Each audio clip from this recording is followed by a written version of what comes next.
What's going on, everybody? What's going on? Welcome, welcome, welcome. Yeah, impromptu live today. I was trying to record. I was trying to drop some content today, but unfortunately, my software that I use is not working today. So I decided to go live. Wanted to talk about, welcome everyone. Welcome to Just Shooting the Sports. You know who I am, Blackout Jones. And man, the weather is not too kind today. It definitely is not too kind today. Got freezing rain going on right now. I know we had some snow yesterday. Well, I think overnight snow into this morning. Then we ended up having freezing rain. So now it's coming down, but it should end here in the next couple of hours. Hopefully it doesn't get too bad out there in those streets.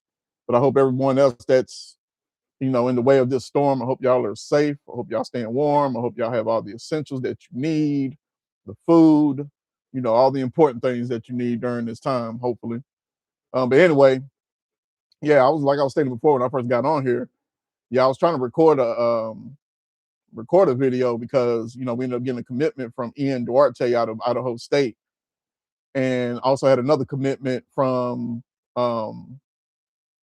who else we have a commitment from? Jacoby Cooper, out of Alcoa High School. He's part of the 2026 recruiting class.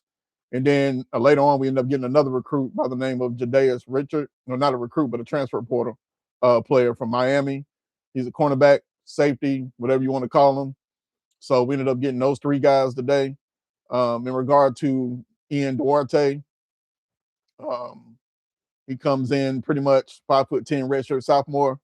He appeared in 24 games for Idaho State from 2023 to 2025. He totaled 95 receptions for 1,035 yards and 6 touchdowns. Also, he had 17 rushing yards on 6 attempts, while totaling 113 punt returns and 242 kick returns. But he didn't get a touchdown on either one of those. But that's what he's coming to Tennessee for. He's pretty much going to be our punt returner, kick returner.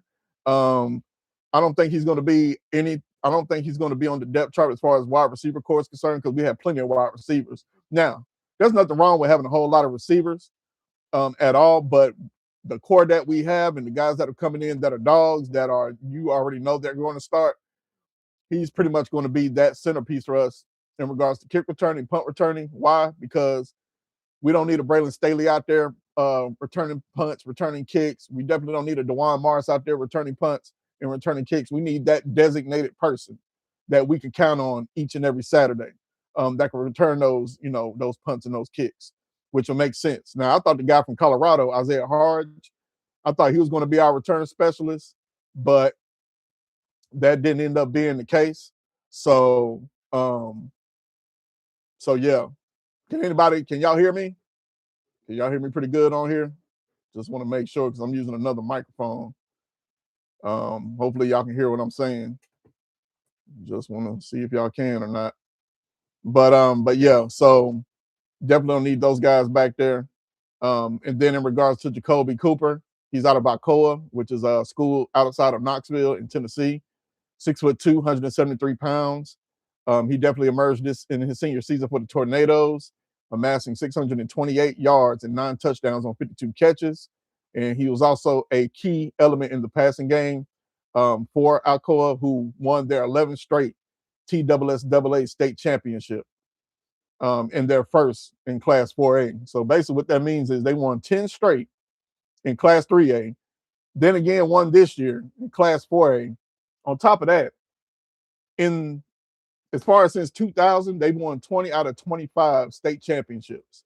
They're on an 11 championship run right now. And in those 11 championships, their record is like 178-15, which is ridiculous.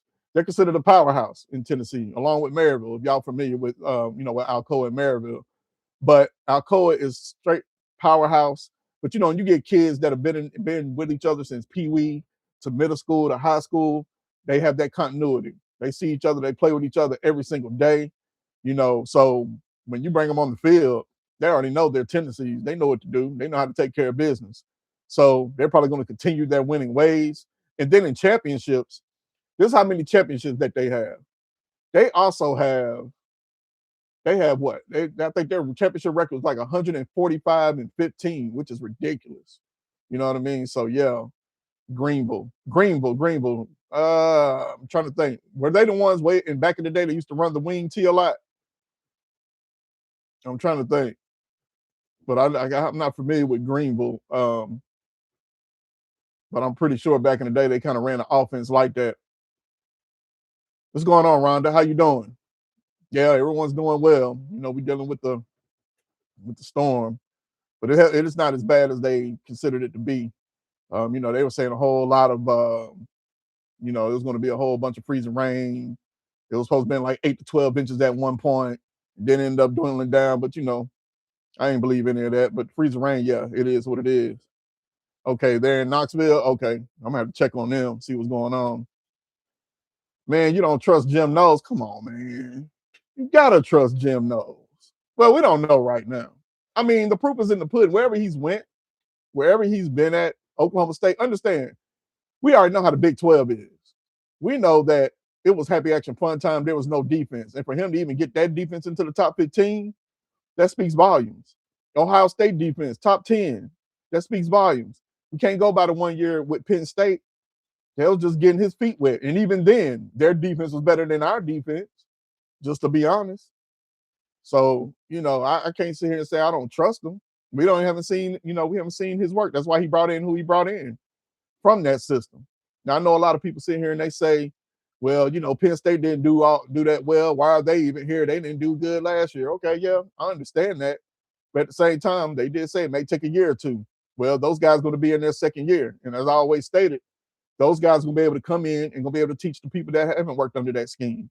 It's going to make the transition just a little bit easier, I believe. But we just going to have to wait and see.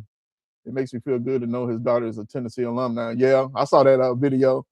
Yeah, they had that pack. They had that secret pack that one day he might come and coach Tennessee.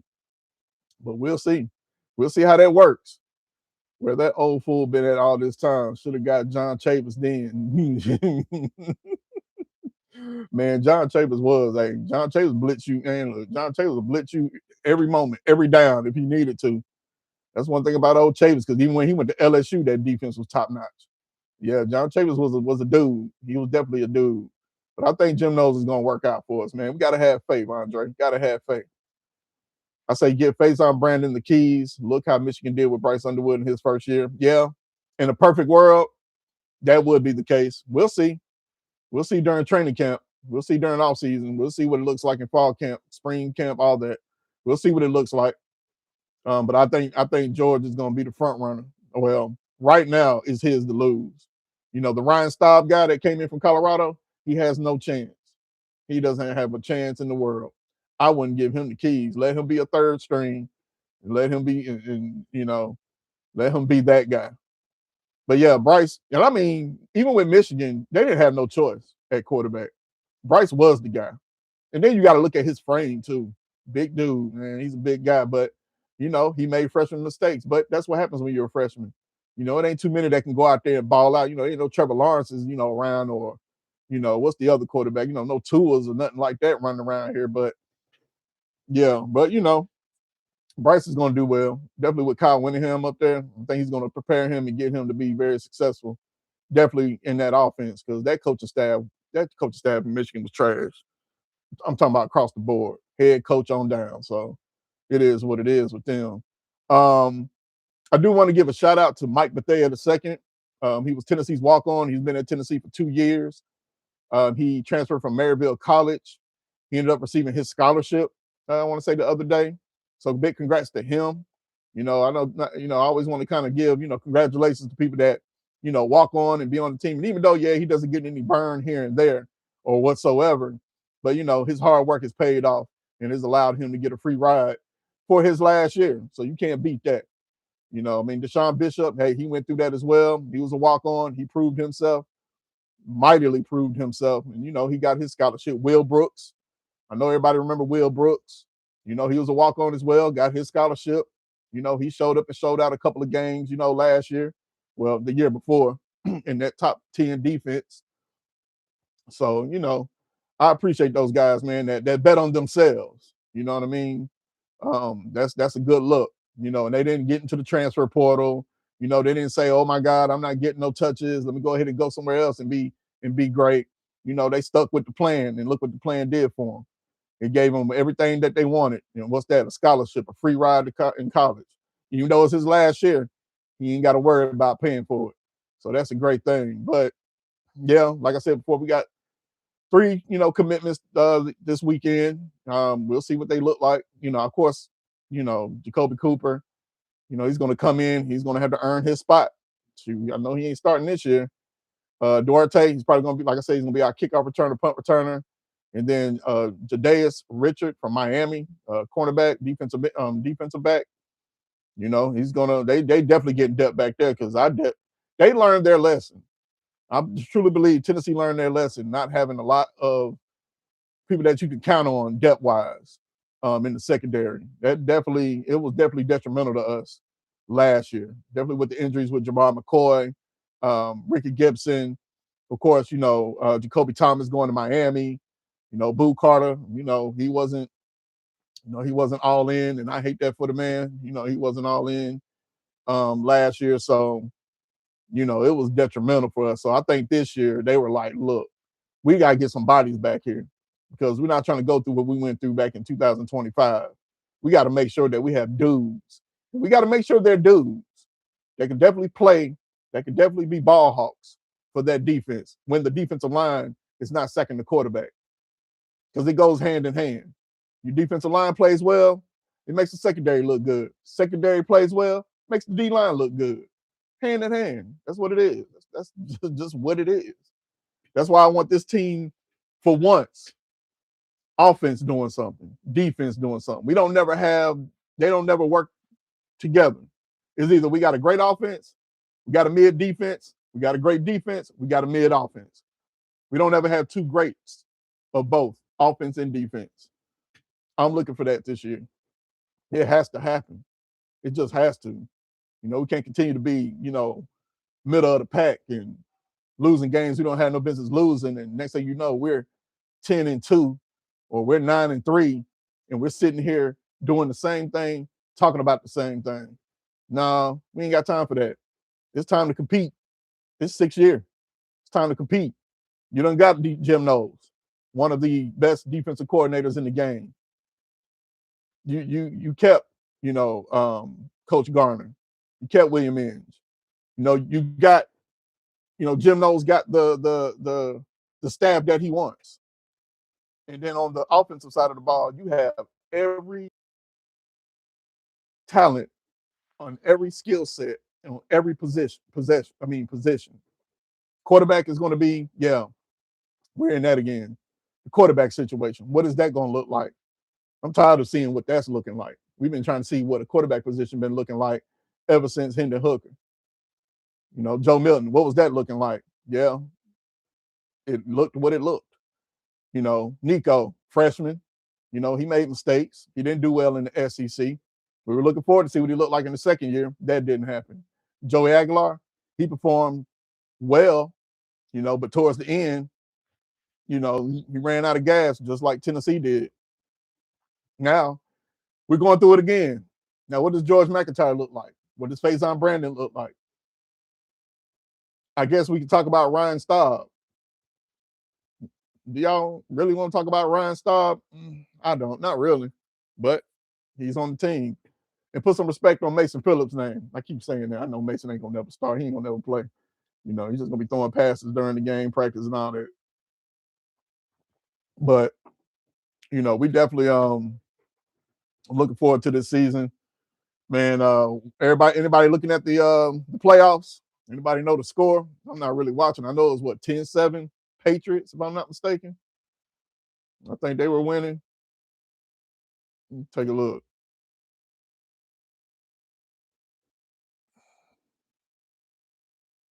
Yeah, I think they're up 10-7, if I'm not mistaken. Patriots are back in the Super Bowl. Oh my God.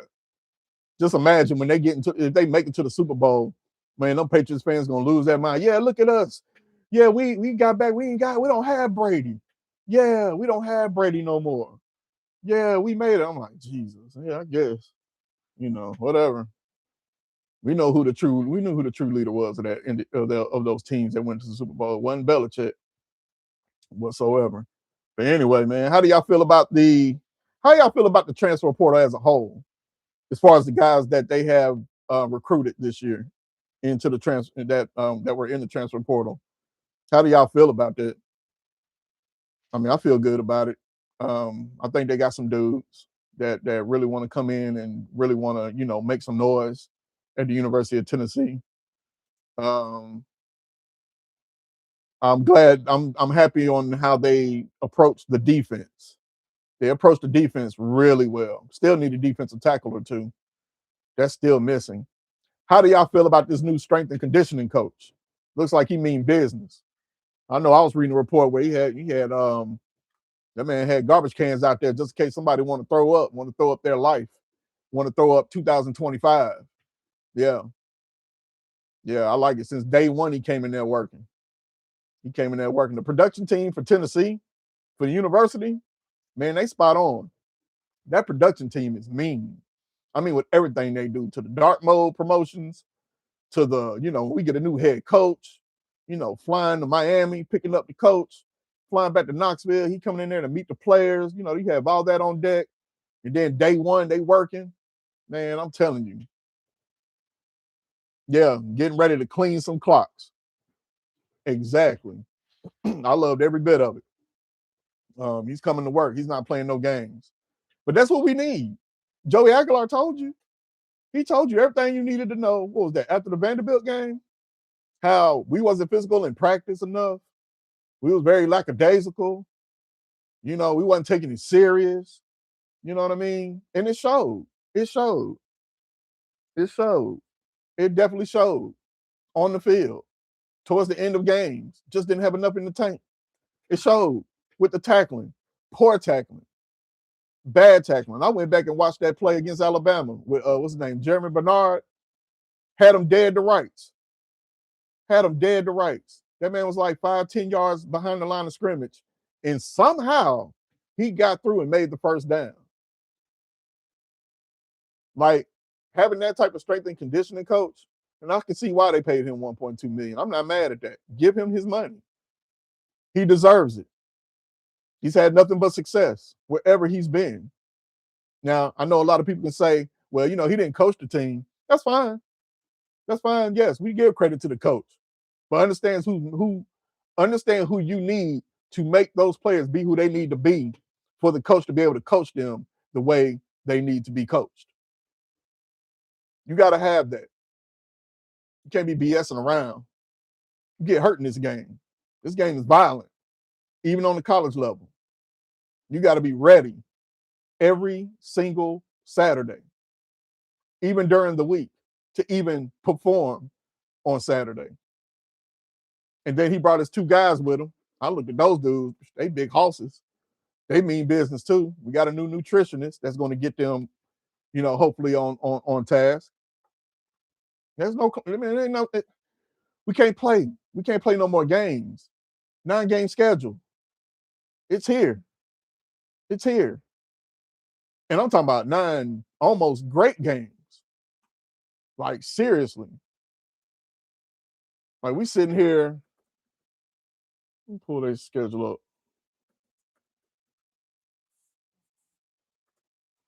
Because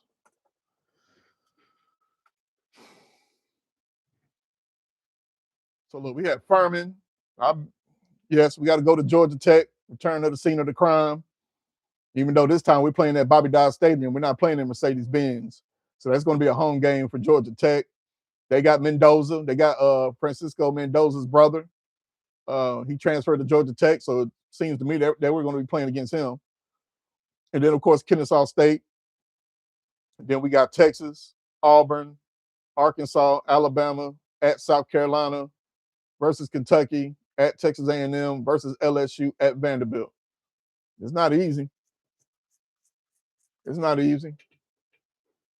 Now, I can see us being 3-0 until Texas come to town. We're going to see what it looks like. We're going to really, truly see what we look like. Because we can't allow a Manning to come in our house that doesn't belong to UT. And I'm talking about the real UT, not that fake UT down there in Austin, Texas, with the dirty orange. I'm talking about the real UT. Can't allow him to come in our house and beat us in front of his uncle, because his uncle gonna be there. Believe that. His uncle gonna be there. His uncle's brother gonna be there. All of them gonna be there for this game. Shit, hell, I might be there, to be honest with you, because this Texas, yeah, yeah, I'm ready for all of it. And then we got Auburn coming to town. Alex Golish. If anybody knows our offense, hell, it's him. But we know his offense too. We know his tendencies, and they're not going to be good. They're not going to be good this year, by no means. Yeah, he may have his quarterback, he may have his wide receivers or whatever, but it's Auburn. And then we go to Arkansas.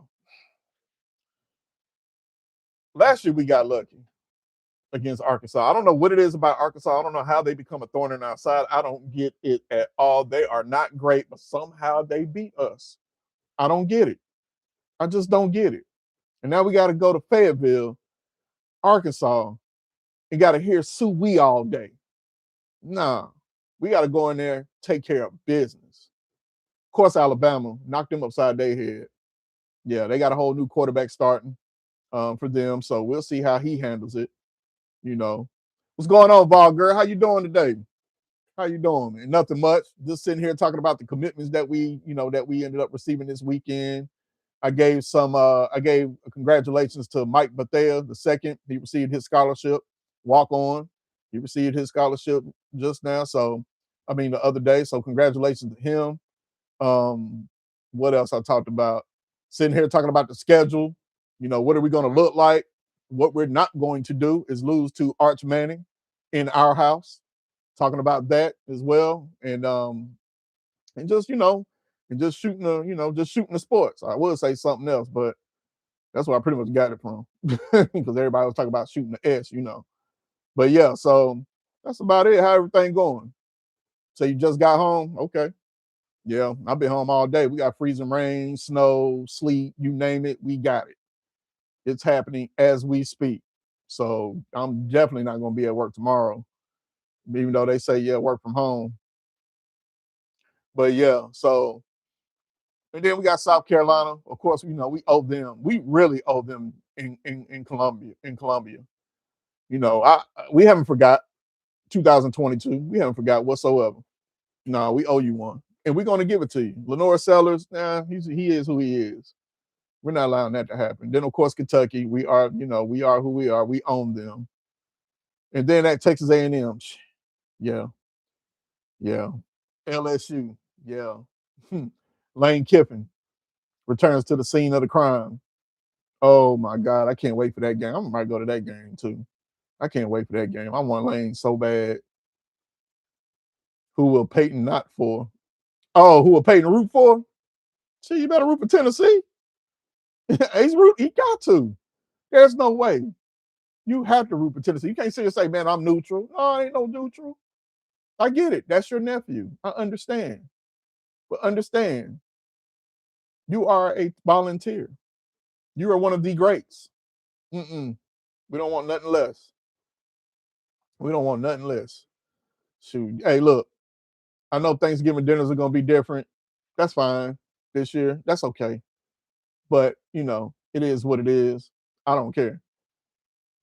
We have to be LSU. Yes, it's a must. And understand something. He's loaded up. Now, that's a fact. He's loaded up. But at the same time, we got a couple guys over there at Tennessee, that used to be at Tennessee, especially one guy by the name of William Satterwhite. Yeah, sure had a lot to say.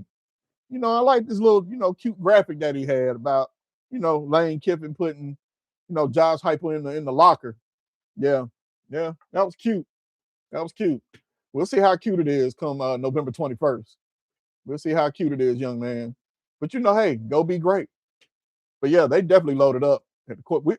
Their quarterback position is still in flux. We don't know what Sam Levitt is going to look like. We don't know how that foot injury is going to heal. We don't know what that looks like. That's why he went and got Hussein from USC, because that's his backup plan, to be honest. Of course, he got Jordan Seaton. He got Jordan Ross. He got a whole plethora of guys. So, I knew LSU was going to put the money behind him. If you ever notice, they didn't care for Brian Kelly whatsoever. Brian Kelly messed up. When he tried to come out there and use that, had that Southern twang, like you lost the fans right then and there. They never liked you because that was just too easy to get rid of him. And it's not like he had a bad season, except for last year. And last year, yeah, your quarterback was a shell of himself. The defense was the defense, but your quarterback was a shell of himself. What you expect? So when they got rid of him, and then they got Lane Kiffin, they poured all the resources into Lane, just like Kentucky. I got a guy that's, he has his ears to the streets in Kentucky, and he told me, he said the boosters up there did not like Mark Stoops. They wanted him out for years. And that's the reason why they wouldn't foot the bill for Kentucky as far as their football program. As soon as Mark Stoops left, got fired, resigned, whatever you want to call it, the money started pouring in. That lets you know how they felt about Mark Stoops. His time was done 3-4 years ago. But yeah, he was like, yeah, the boosters were trying to get him out of there. And then once they did that, they gave Kentucky all the resources, all the money that they need to go in that transfer portal and make some noise. Because I know Lance Heard, I think he might have been asking for 2-3 million, if I'm not mistaken. And they had 2-3 million here. It could have been 4 for all I care. They was going to pay that. So got to watch out for Kentucky too. Definitely new head coach, a new culture, a new scheme. We'll see what it looks like. Will Kentucky still be Kentucky? We'll see. But there's a lot of these programs, man. They don't want to spend the money if they don't trust you and they don't like you. But when they get their man, they're going to pay. They're going to pony up. They're going to get that oil money, whatever they need to get, and make it happen. That's just what it is. And I know with Tennessee, I know I know we get upset, we get frustrated on how they do their things, but I think for Tennessee, man, I think they're very strategic in what they do. I think we still need to trust the process, even though sometimes we may not like how the process is going. But I truly believe that we just need to just stay the course and just believe in this team and believe in this coaching staff and believe in this administration. Yes, we are playing in Neyland. Yes, we are. Woo, it's going to be a raucous crowd. Probably one of the loudest that day. I'm trying to get there. There's some great games at home this year. Definitely great games. I mean, cinema, pure cinema. I can't wait. But I'm definitely going to be at the Georgia Tech game for sure. Yeah, because I have a cousin that used to work at Georgia Tech. And they let him go, and he don't really care for him too much. And I always tell him, man, hey, man, let's come on. Why don't you come with me to the game so you can get your lick back? We'll do it for you. So don't worry about it. We'll take care of it for you. We'll resolve all those issues that you had at Georgia Tech for you in one day. Believe that's going to happen. They're going to be hyped. That dang wagon going to be riding around, the wrecking, whatever they call it, the rambling wreck. Yeah, I hope it tips over. Yeah, so it is what it is with that, man. But, oh, man, I'll tell you what, the off season is the off season. Oh, yeah, by the way, I don't know if y'all know or not. Today, well, actually, yesterday was my 1 year doing this channel. So definitely congratulations to me. But I also want to congratulate each and every one of you for not only supporting this channel, but also subscribing to this channel, watching this channel each and every day, or whenever I come out with content. Just the support is just phenomenal. It really is. I didn't think in a million years that it would be like this, but I definitely have. I mean, I have a lot of fun doing this. This is fun. This is real fun. Like, they always talk about, when you have a job and, you really want to, you want to enjoy your job. You don't want to, saying you don't want to work and what is it? You don't want to work to hate your job. You want to work and have fun. Really, it's not even work when you're having fun. This is fun.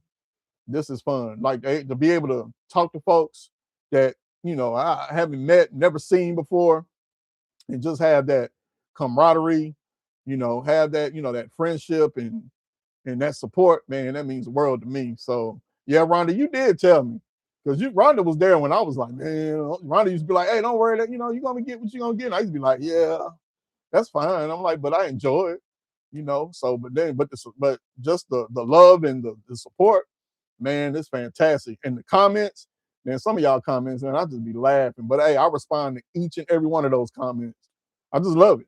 I really do. I don't ignore no one now. There was one dude I did ignore, but that was on one of the shorts I put out. I think I had put out a short. You know how they do the green screen where you're posting a video, but you're in the video. Man, my man came in there and he said, "Hey, uh, what are you doing in the video? You didn't create this video. This is not yours." I was just like, "Yeah, all right." I just left it like that. I said, "Dude," I said, "Everybody does this. What do you mean?" Yeah, he was mad that day. I don't know why. So, but I never had I haven't had any, I've had LSU people come on here. I've had Bama people come on here. I've had golly, I forgot what other I had Syracuse when we played them. I had guys come on here and they talk their stuff, but it's all a lot of fun. I don't take, I don't take no offense to it. It is what it is, because I know I talk my best. And I know they're gonna talk their best. And that's just what it is. You know what I'm saying? Like that's just what we do. We're all sports fans. We have our teams. You know what I mean? And oh, thank you very much, ball girl. Thank you very much. We all have our teams. We all want to talk our mess. And for the ones that take it a little too far, man, you got to relax. You got to get a hold of yourself. It's not that crucial. It really isn't. I've seen people fight, seen people get knocked out, seen a whole lot of things. It's not that crucial, man. If you win, you win. You lose, you lose. Now there is some that they'll talk their stuff. They'll get very disrespectful.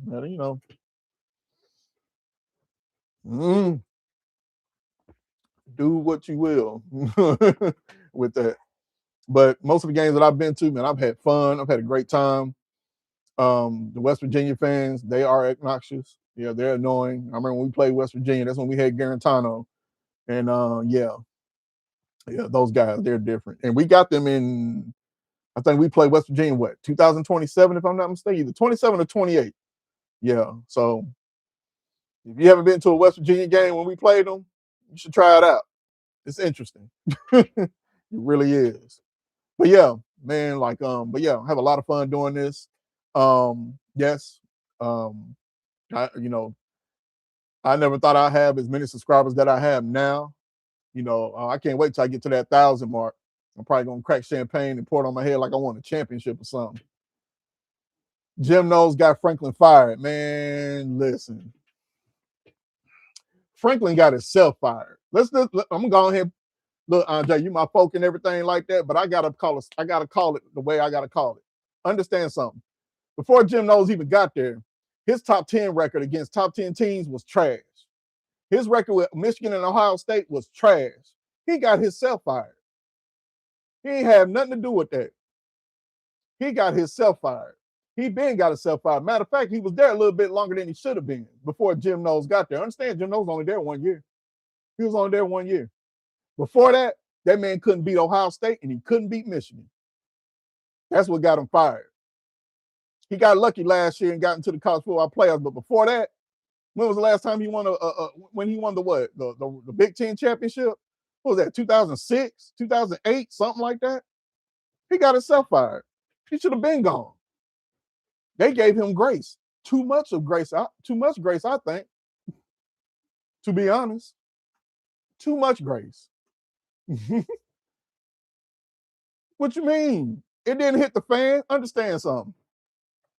Sorsby got hurt, but Sorsby wasn't that guy anyway. He got hurt. Yes, they got whooped out by UCLA, but once Sorsby went out, that was it. It was a wrap. And then on top of that, they didn't even give him a chance to coach the rest of the season just to even see what that looks like. But they ain't got nothing to do with Jim. I got to disagree with you on that one, my boy. They ain't got nothing to do with Jim Knowles. He was already. Oh, that's my boy now. Hold on. That's my boy, ball girl. We went to school together. Yeah, we went to school together. Yeah, so he good people. He good people, ball girl. He good people. But yeah, no, yeah, Jim Knowles, no, Franklin, now did I agree that they fired him? No, I don't agree with it, but when you go back and you look at his win-loss records against top teams, top 25, top 10, top 5, anywhere else, he would have been fired, especially in the SEC. He would have been out the door, just to be honest with you. He would have been out the door. So, yeah, we can't put that on Jim Knowles. Oh, boy. What's going on, Lost Ray? All right, now, goodbye. Appreciate you coming in. Now, oh, yeah. Yeah, now, that Farmer situation in '08, I always have my reservations about that because I think there were what 2 out of 3 of those seasons we had losing seasons, and then they let them go. I think that was more of a Mike Hamilton situation. I think Mike Hamilton just didn't like dude. There was something going on with that with Philip Farmer. I think that was a Mike Hamilton, and I forgot who else was part of that administration. I think it was one of those situations they didn't care for Philip Farmer. That's what that was. I truly believe that. And that's how that happened. Yes, he had some, because let's be honest here. When we look at Iowa, Kirk LaFrenz is a pure example. Yeah, and Haslam. Yep. Kirk LaFrenz is a pure example of a guy that, for whatever reason, he doesn't win. He really don't win Big Ten championships. Some seasons Iowa will have one of them seasons where they just knocking it out the park and they'll win 10 games. But he was just really a middle of the pack coach, but he's still there.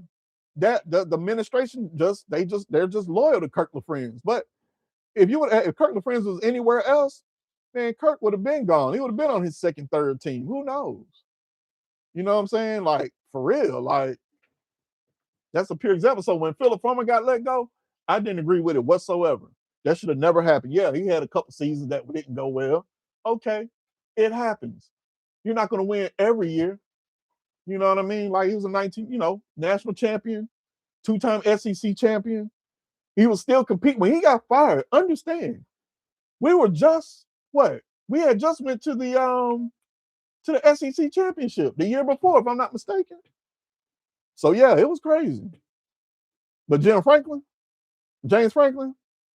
man, his record was terrible, bro. It was. It was. It was not. He should have been let go, but like when I look at, man, listen. So check this out.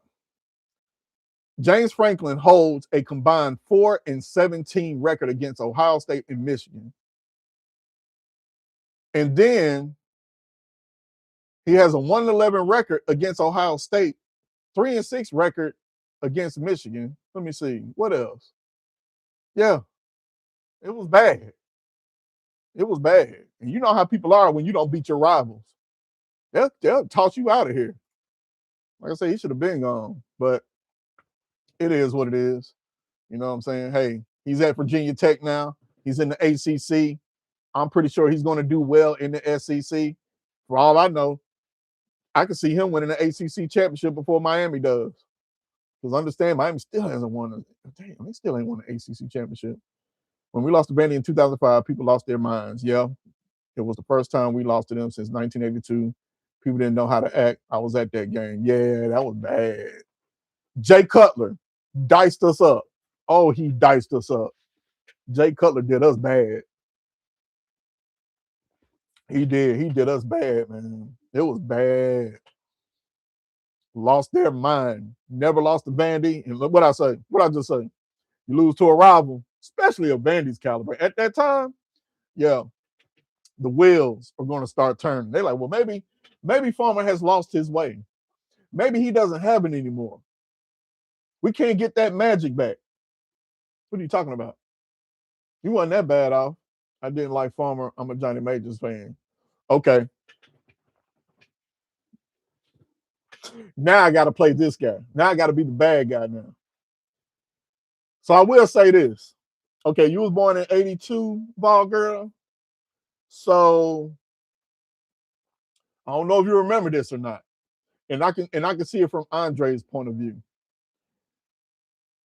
I remember Johnny Majors having quadruple heart bypass surgery, if I'm not mistaken, and he was out for a couple games. Philip Fulmer took over. We riding high. We undefeated. We looking good. We're ranked in the top 5, if I'm not mistaken, Andre. I think we was top 5. And Johnny Majors comes back. And we lose to South Carolina. Then we lost to somebody else. And next thing you know, out the door. Now, there are some rumors out there that old Fat Phil had a lot to do with that. How true they are, I'm not sure. I wasn't in those rooms. I wasn't in those meetings. I don't know. But it's been what we like to call a tale, if you will, a folk tale, if you will. So I can see why Andre would feel the way he feels. Because I'm a Johnny Majors guy too. Yeah, we were number 3. Sure was. We were number 3, riding high, looking good. We were like, oh yeah, this might be the year. And I think at that time, once again, when we talk about losing to Vandy in 2005 and the fans didn't know how to act, same thing happened. Alabama, Arkansas, South Carolina. Yep. Exactly. And so my dad was divided on that. My dad loved Majors, but he liked Fulmer as the coach. Yeah. Yeah. See, that was one of those situations. Divided. You saw what we like to call the new hotness. The new hotness was out there. The new hotness was coaching us to an undefeated, we were undefeated. He was looking good as our interim at the time. A new eye candy. And then the old candy came. And next thing you know, boom. There was a division. They was calling for Johnny Majors' job. I didn't understand it even at that age. I didn't understand why. And then Phil took over, so that's one of those things, man. Like, it was a hard pill to swallow. Because Johnny Majors, he did a great job.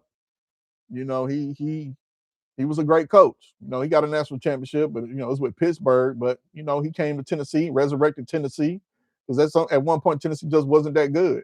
And he came in there, resurrected them, and yes, he had that one awful season. We started out 0-6 and lost to Duke. I'll never forget that. But besides that, he still showed up and showed out as a head coach. That could have been the case too. You know what I mean? Maybe Johnny Majors may have his time was over. His time was up, unfortunately. And I don't like when they do legends like that. I really don't. When they do coaches like that, it's like where's the respect at? Let him go out on his own shield. But it's a business. It was a business back then. It's even more of a business now. So that's just what it is. But yeah. But then Phil came in, turned it around in the 90s. We were dominant, but yes, we got a national championship out of it. Yes, we got 2 SEC championships out of it. We were competing for championships year in and year out. We should have won more national championships. Only if we could have beat Florida. You know what I mean? Only we can beat Florida. Peyton ticked me off about that. I'm gonna give y'all a story, and y'all might not like me after this, and that's okay. But I gotta be honest. When Peyton was there, and we lost to Florida for all those years, the one game that hurt me the most was when we were in Florida and we were up big at halftime, and we just got outworked. We got demolished in that second half. And I always felt like, yeah, we should have won the SEC in 2001. Yeah, and played Miami in the national championship game. Yeah, that hurt too. That one hurt. And yeah, that one hurt. I think that was the downfall. That started the downfall a little bit. Because we did everything we were supposed to do. And I think we just we were too nonchalant in that game. We overestimated LSU because understand we beat them earlier that season. And I think we underestimated. I think what was that quarterback name that got hurt? Because remember, he got hurt in the game. Somebody got hurt in that game. and they ended up bringing in Matt Flynn. And Matt Flynn didn't really do too much. He just ran all day. But yeah, that hurt. But back to Peyton Manning. He couldn't beat Florida. And I think at that time that separated us from actually winning more SEC titles and possibly more national championships. But what was the thing for me was I always felt like the reason why he didn't win the Heisman, I always point to the Florida game. I get it. Should have Charles Woodson should have won that Heisman? Who knows? Yeah, he was playing both sides of the ball. He was being electric. He was the new hotness. He was doing any and everything at the University of Michigan. But I truly feel like why he got slighted. Granted, ESPN, whoever, they don't like Tennessee. It is what it is. But he just couldn't beat Florida. All he had to do was beat Florida. That was it. And I truly believe the Heisman was his. And I always felt like that on why he didn't win the Heisman. That's just how I always felt every year. Even when they go back and they talk about it, I always felt like he couldn't beat Florida and they didn't give him the Heisman for it because he should have been our first Heisman winner. And it astonishes me, even as a Tennessee fan and how long I've been a Tennessee fan, that we haven't had not one Heisman winner at all. Caleb Williams should have never won the Heisman if Hooker didn't get hurt. And if we didn't lose the way we lost to South Carolina, Hendon Hooker would have been the Heisman winner, in my opinion. Caleb Williams won that by default because wasn't nobody else better but Hooker. So it is what it is. Rohan Day, yep, that's him. Rohan Davey, yep, that's who got hurt. And let me see. Then he got mad and hired Jeremy Pruitt. Yeah. Hey man, you think he sabotaged us? Do y'all believe Philip Farmer might have sabotaged his own program, man? Hiring that guy. I knew when we hired Pruitt. I was like, what are we doing? Like, what are we doing, man? I mean, it would have been better than what are we doing? Greg Schiano wasn't gonna be no, it was Matt Mock. Okay, yeah, Matt Mock. And he threw all over our secondary. They weren't prepared for him. LSU couldn't run on them, and then they started tailback. Tailback got hurt too. Okay, that's what it was. Matt Mock. That's right. Yeah, wasn't prepared for him. Then we came off that emotional game with Florida. Back then. So yeah, there was a lot going on it was a lot going on that year. A lot of tragedy, a lot of everything was going on back in 2001. Yeah, stuff be so, man. I be having so much going on. I be forgetting sometimes. I'm like, man, who? But yeah, man, y'all think Philip Farmer sabotaged us by hiring Pruitt, man? And then he hired him from Bama too. Of all places, he hired dude from Alabama. Golly. Oh, that was the worst. Man, we had some worse times, man. Jesus, we had some worse times at the University of Tennessee. We had that stretch of just trash. Hell yeah, you did. You say Farmer was crying. Remember at the press conference? Yep, I do. I do remember. Man, that was hilarious. Man, listen. Yeah, he did. Yeah, he was doing a number on us, man. Oh my God. Yeah, he did. He sabotaged us, man. He still show up around. He still show his face around Knoxville. Like ain't nothing happened. Like we forgot. But he got us a national title. I think Farmer loves Tennessee. I don't think he would do that. Yeah. Yeah. I mean, he did some. Yeah. Ball girl, don't be mad at me. I don't want you to be mad at me. But you done did some slick stuff. That's why they don't be rocking with us like that, man. That's why they be trying to do Tennessee in. They do. And the fact, and the worst part is we got Joey Aguilar out here. Everybody else can get 7-year, 8-year. Hell, you can even sign a contract in the NBA and play for the G League and somehow able to come back and play college basketball that you ain't played since the 22-23 season. Yeah, that's crazy. But Joey Aguilar has to sit. He got to wait and wait and wait and wait. And then to make it matters worse, the judge over it is a Bama fan. Jesus. Golly. I don't get it. It's the inconsistencies of the NCAA, and it will always be that. It will always be that. That's just what it is. But yeah, you got to all do it. I'm glad Tennessee beat them yesterday.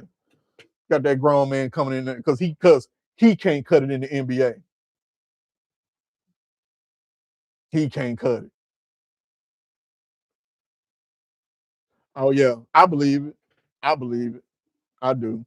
I believe it. Yeah, that's the thing. That's why they say we don't give a damn about the whole state of Alabama. We don't give a damn about the whole state of Alabama because we are Tennessee. But yeah, man, I'm glad they got beat yesterday, bringing that grown man back. Yeah, because he can't cut it in the G League. He wasn't averaging but 2.3 points a game. Trash.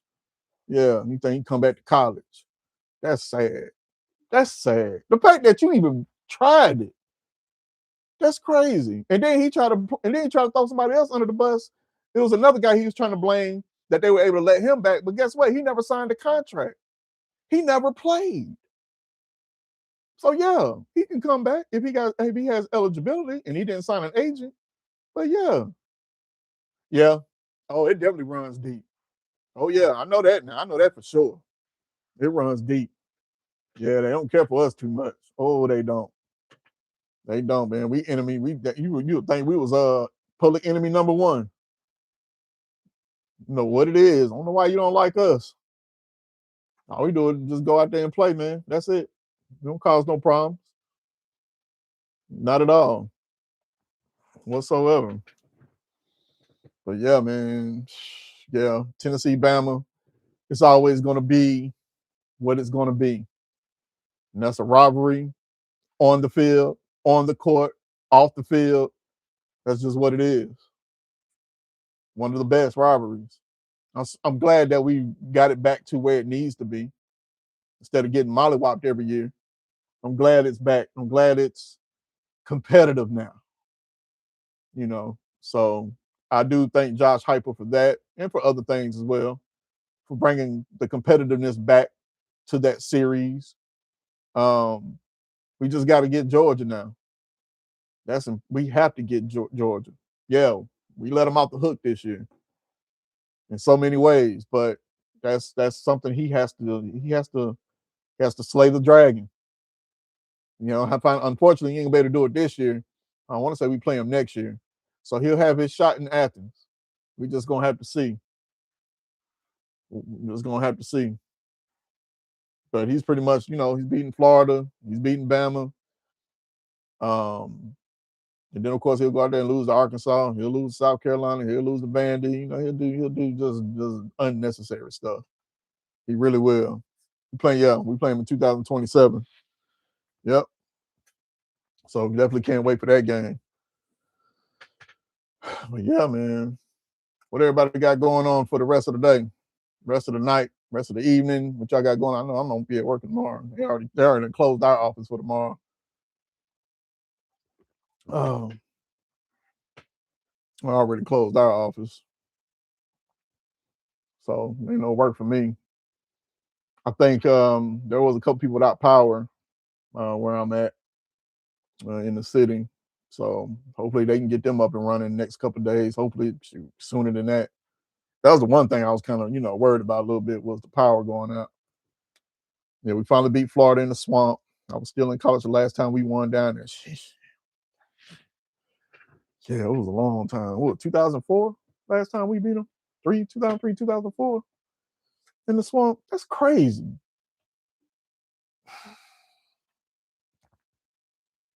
And yeah, 2003. And in the last couple of times that we should have beat Florida, it was just on, oh my God, Hail Marys. What was that? What was that, 2015? I think they were like what was it, 4th and 15, something like that. And you let my man get behind the defense? You let him get behind the defense? How? John Jansen? How you let that happen? Golly. Had him beat dead to rights. But Butch Jones used to play that conservative ball. Want to run it, want to run it. Hope we get a first down. Then we don't. Boom. Josh Heupel do it too. You trying to run it, miss a field goal. Can't do that because them other teams not gonna do it. They're gonna put their foot on your neck. They're gonna make sure they beat you down. That's what they're gonna do. And that's what we got to be this season.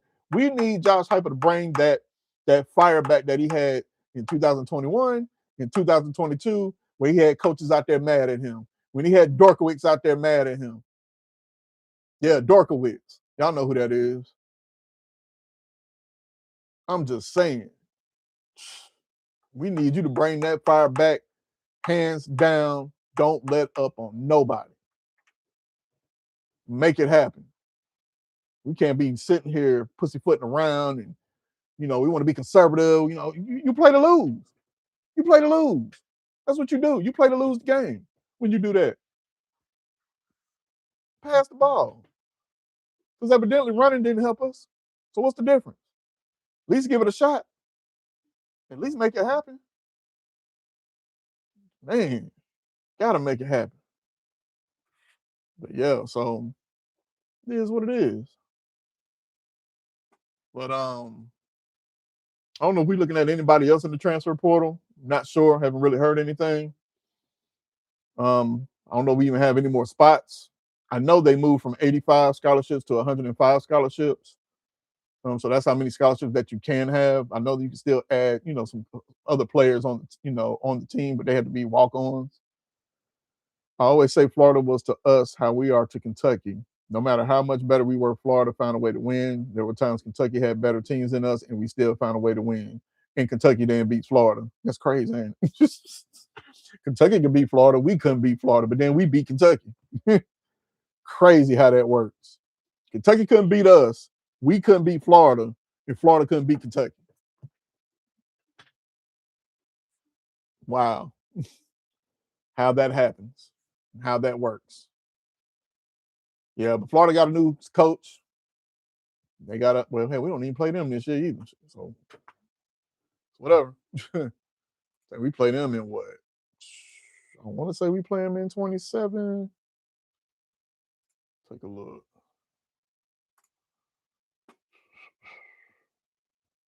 Yeah, we playing on 2027. Oh, we got Ole Miss too. Yeah. Oh damn, we play TSU. Play Tennessee State. Yeah. So I love Tennessee State. Tennessee State is it's real close to heart. Real close to heart. My dad went to Tennessee State. My mom went to Tennessee State. My sister went to Tennessee. Two of my sisters went to Tennessee State. Yeah. And I talked to my dad about this, and I said, yeah. Said, well, unfortunately, you got to come up there and get your tail whooped. It is what it is. I mean, I still got love for TSU. Don't get it wrong. Go Big Blue. It's going to be black and blue by the time we're done with it. Oh, that's tough. That is tough. And I think Tennessee State playing Georgia next year, too. Good Lord. And I think in the AD, he played at Tennessee. Yeah. Tennessee State AD played at Tennessee. That's why it is what it is.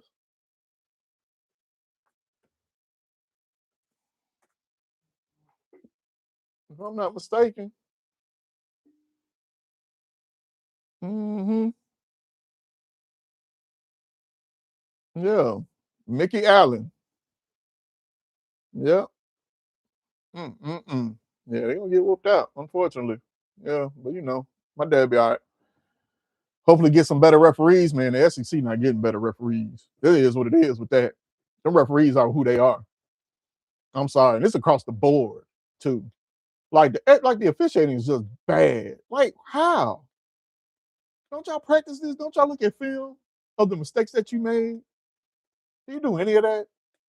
Because this is every year and it's getting worse and worse every year.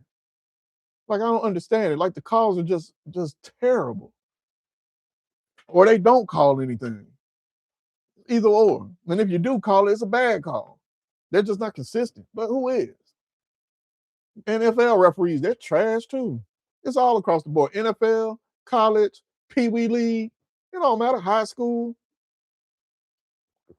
the rest of the refs.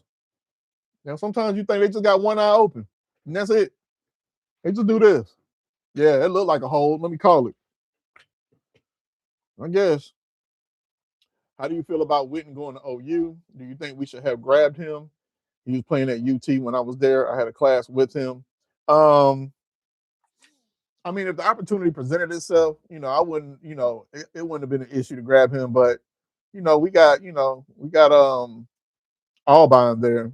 So I don't think that would have ever happened um, under Josh Heupel. We already had somebody in place. I don't think he would have just let dude go just to get Witten. That wouldn't have looked good.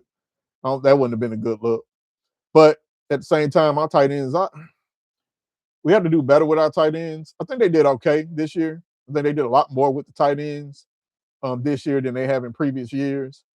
I think we need to do a lot more. We have dudes at the tight end position, so Ethan Davis, Deshaun Brain, we got guys that are in that position now that are more athletic, that are more versatile than Kitzelman. Kitzelman was good, but Kitzelman was Kitzelman.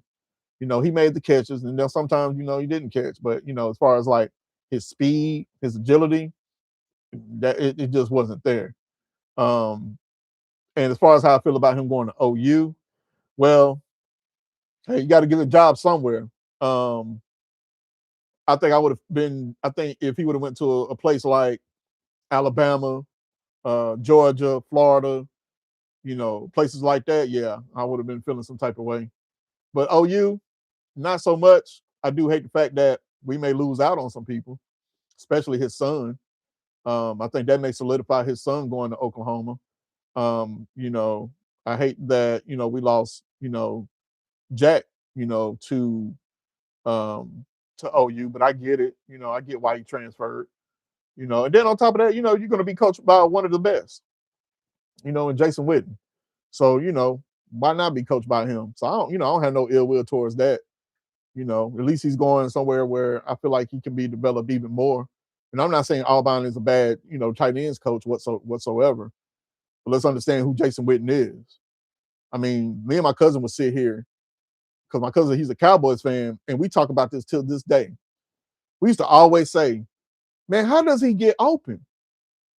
Like in his years in the NFL with the Dallas Cowboys, no matter what, no matter what the scheme was defensively, no matter what it looked like, Jason Witten knew how to do one thing, and he knew how to get open.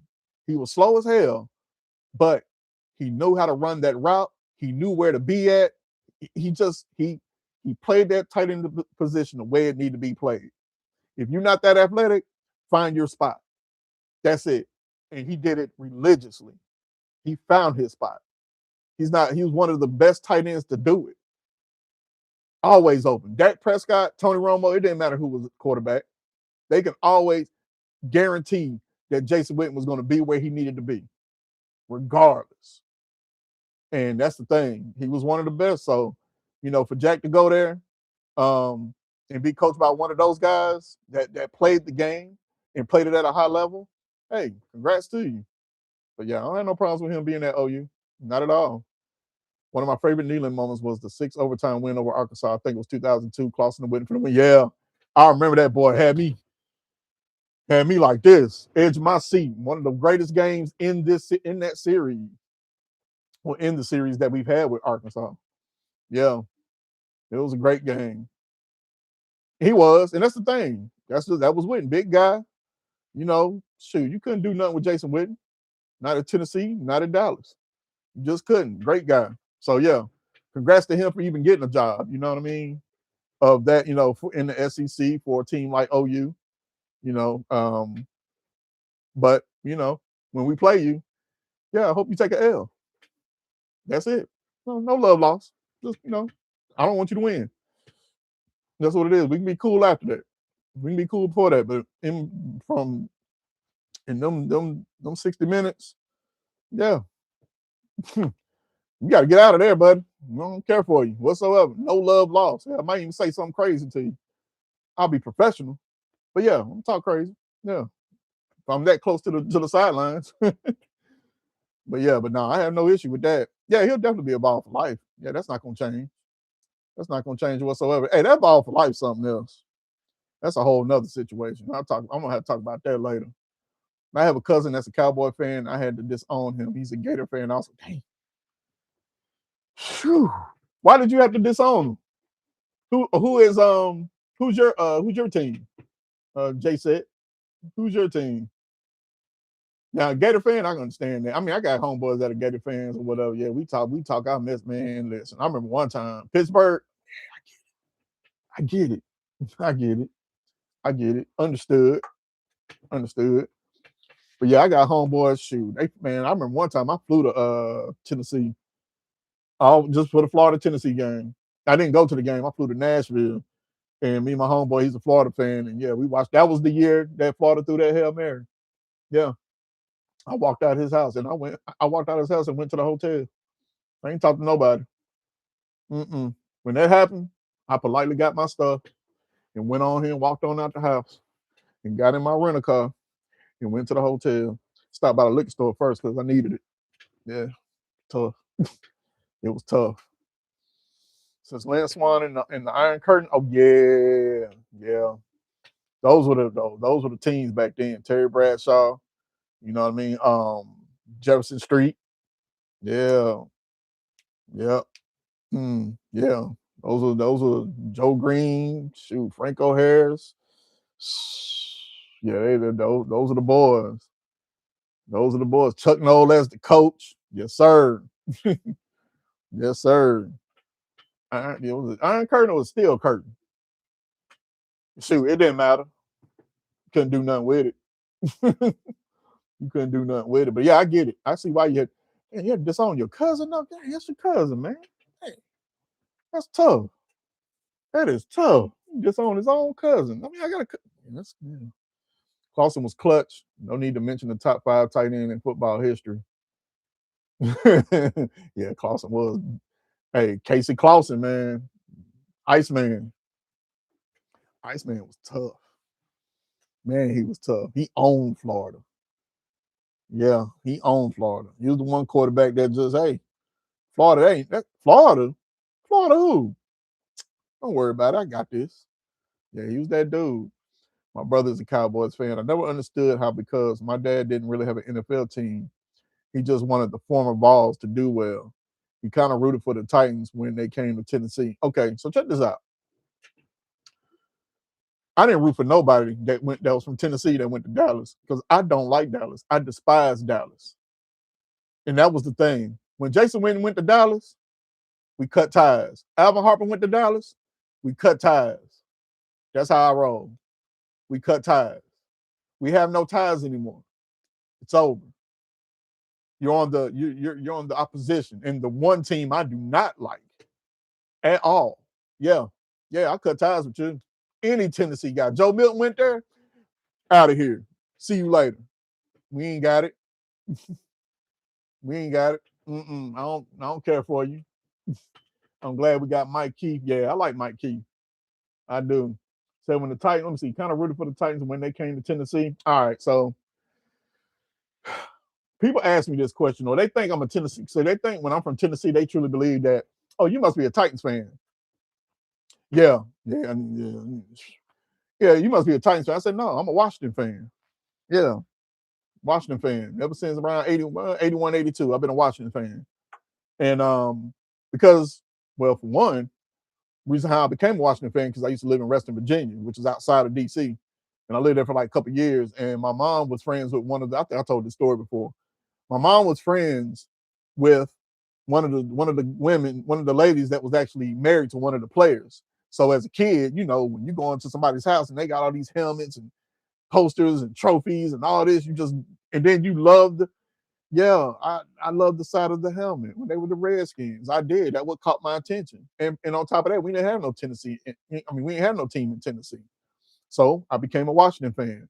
And now, when the Titans were doing great, and especially, when they had that run, the Super Bowl and the Miracle, the Music City Miracle and things of that nature. And I was living in Nashville when that happened.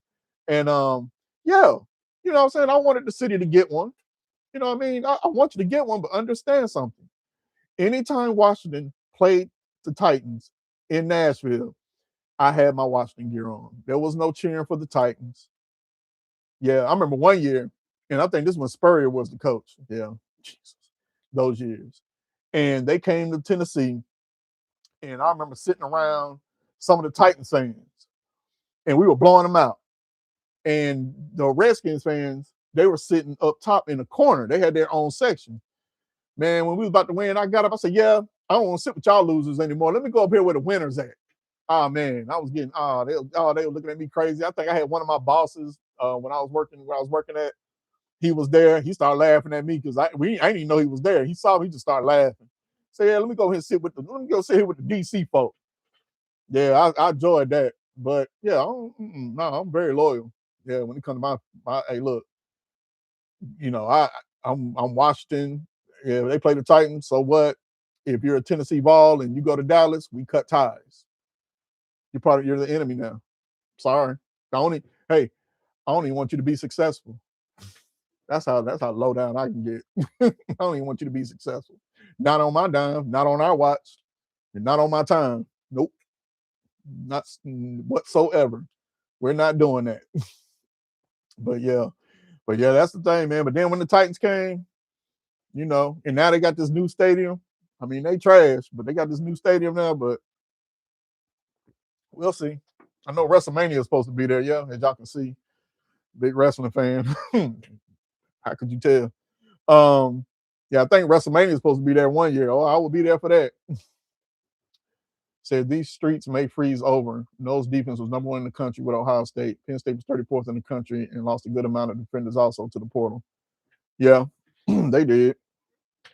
They did. That's why I'm saying, like, hey, I'm not gonna sit here and my man was saying earlier about Jim Knowles and he got James Franklin fired. Like, nah, no, and on top of that, you have to understand too.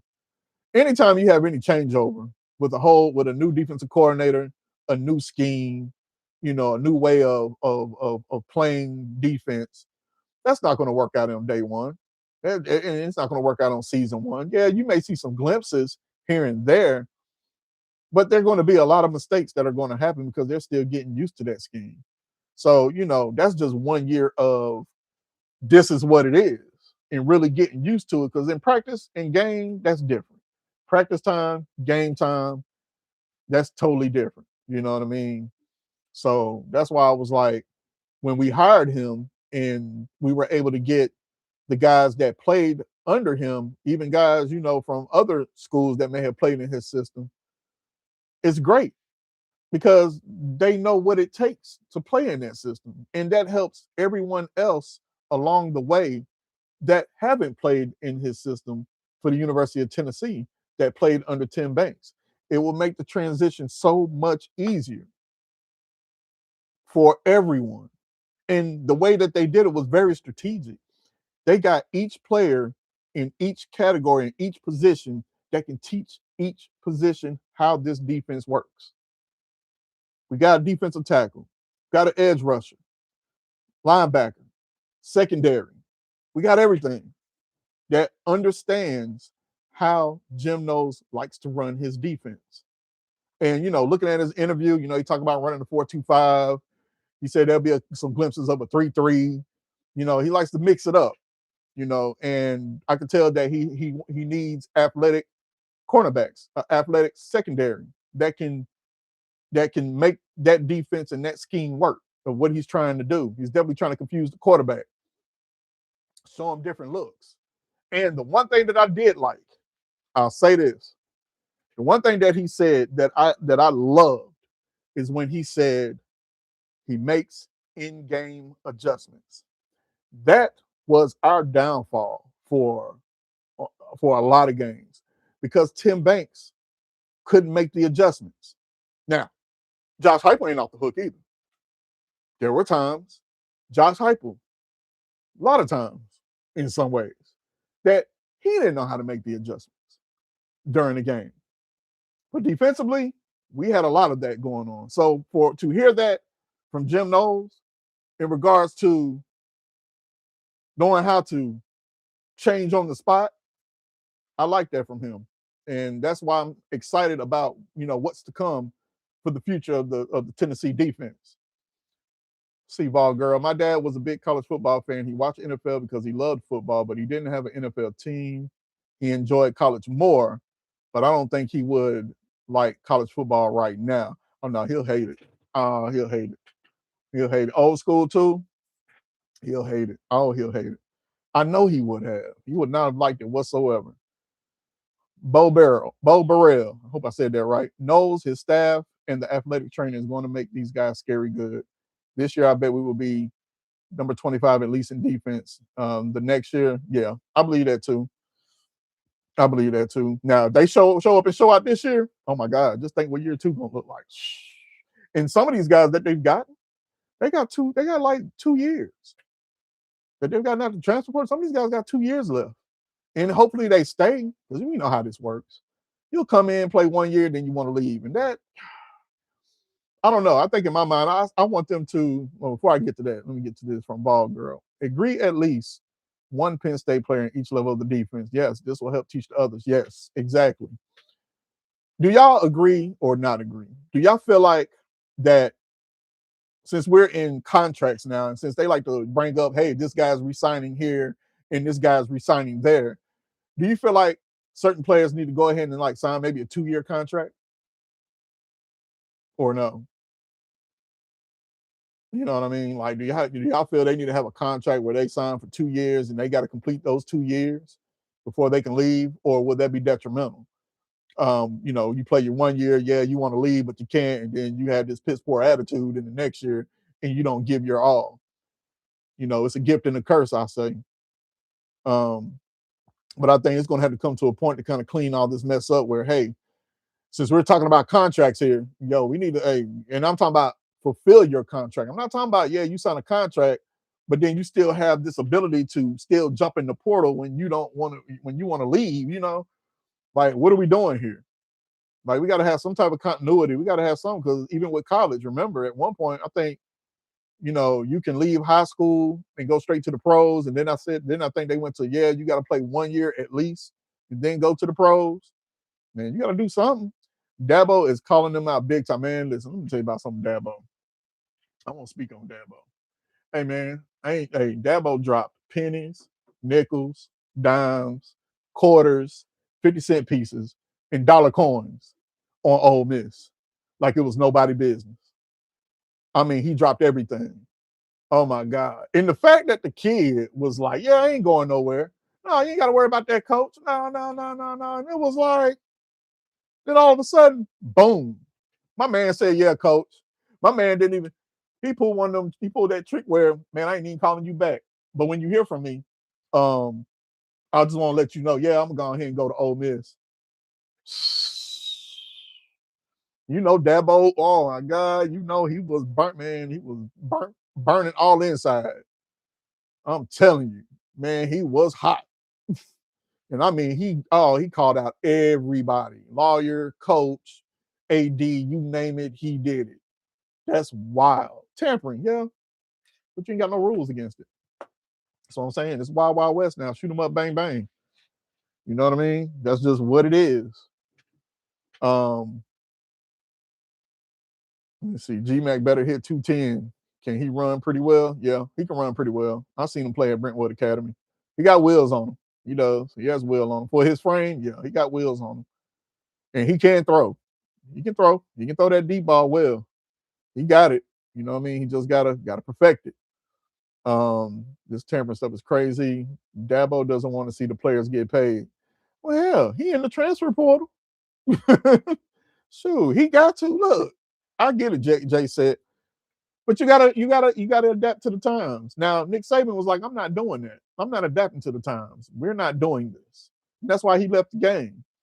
But right now, this is what it is. Now he can choose. Dabo can either leave or he can evolve. That's just it. But players are going to get paid. Plain and simple. And they need to give thanks to Ed O'Bannon. Give thanks to Ed. Ed made this happen. Ed almost made us not play college football for 10, 12 years too. But that's nor here nor there. Yeah, that was crazy. But yeah, it definitely got out of hand. And I don't have no problem with players getting paid, not at all.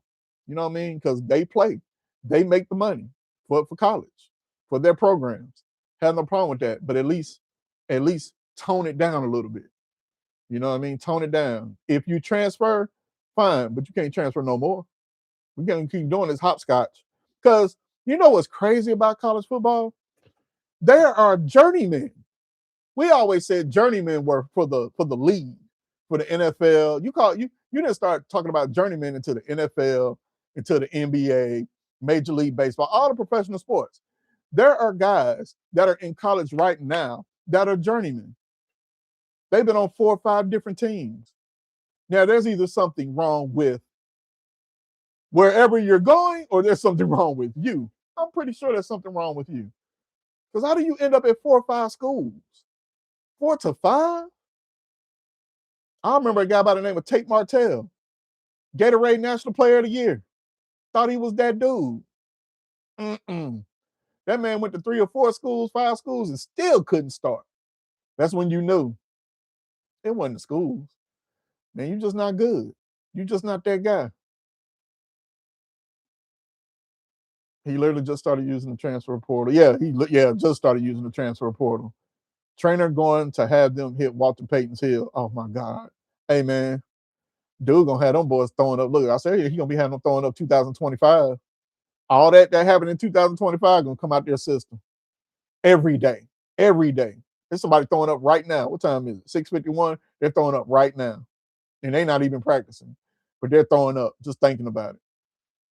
Yeah, one-time transfer. If you do it again, then you should have to sit out a year like the old days. Yes, I agree with that. You remember back in the day when you transferred in what was it, in conference? I think you had to sit out 2 years, if I'm not mistaken. Which that was crazy. I want to say that you had to sit out 2 years, but then I could be wrong. I mean, it was still that 1 year. I know the 1 year for sure. Limit the number of transfers, and they have to be on track to graduate no matter where they go. True. And then another issue with the transfer too. You got to play in a different scheme. You got to learn a whole different scheme again. You got to continue to learn a different scheme wherever you go. You don't get used to just one scheme. Whether you're a quarterback, it doesn't really matter who you are. You have to get used to everybody's way. So what does that do with your development? Does that hinder your development? I think it does. I think it hinders you because you're not staying in one system. But then you look on the flip side of it. You have a player that's loyal to your team, that's loyal to Tennessee or loyal to Florida or just loyal, period. And you continue to have different offensive coordinators. So it's kind of like a damned if you do, damned if you don't situation in regards to that. Limit the number. Yeah, that is why there weren't a lot of transfers back then. Oh yeah, no, there wasn't nobody transferring. That's why T. Martins of the world got to be able to play and win national championships. You know what I mean? You go leave if you want to, and it was hard to leave. Coaches wasn't letting you leave like that, especially if you think you were going to go to another SEC school. That wasn't happening. Remember that one guy? That was what was that, Alabama? And I think he was trying to transfer to Tennessee, and they wasn't trying to let him go within the conference. That was a big thing in the SEC. That was just a couple years ago. Yeah, wait your turn. Ain't anybody trying to wait their turn. Crazy. Now that's why I give Ty Simpson a lot of credit, because understand he went through 2 quarterbacks before he even started. He did. He went through 2 of them jokers. Yeah, you couldn't transfer like that either. Oh no, you couldn't. There wasn't no transferring. Nah, you leave if you want to.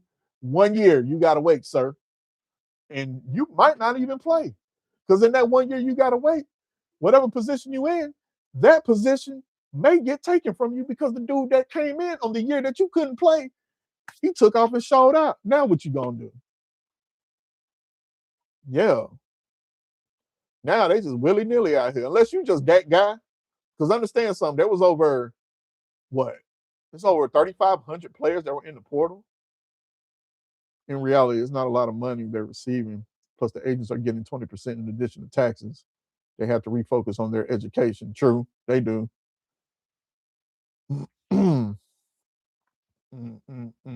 It is. Yeah, they definitely have to refocus on their education because when you get that money, man, what's the education gonna do? I got money. I'm getting paid out here. That's not really even the focal point. I hope it's not like that, but I'm pretty sure there's some out there that don't even pay attention to their lessons, to their grades, to their schoolwork. Understand something. The NFL ain't for everybody. You got to do something outside of it, whether you're an entrepreneur, whether you go work for somebody, whatever the case may be. You got to stay on game. You got to stay on your pivot because the NFL not for everybody. Just like the transfer portal not for everybody. 3,500 players in the transfer portal. There's still players in the transfer portal that don't even have a team, that don't even have a school. That's the price you pay for thinking you can do better somewhere else. I had a friend of mine, and I hated for him. Her son played at the University of Tennessee, man. Don't name no names. And then his dad wanted him to leave the University of Tennessee because he felt like he wasn't going to get any playing time, even though he was good. And he got some burn here and there. And then he ended up going to Tennessee Tech. And when he got to Tennessee Tech, grades dropped. Football wasn't fun anymore because in his heart, he still wanted to be at the University of Tennessee. But sometimes with these kids and their parents, well, listen to my dad. I guess he knows what's best for me. No, only you gonna know what's best for you. And I always felt like that it was detrimental for him. Now, he's doing well. You know what I'm saying? He's doing great for himself now, but he always felt like he should have stayed at the University of Tennessee.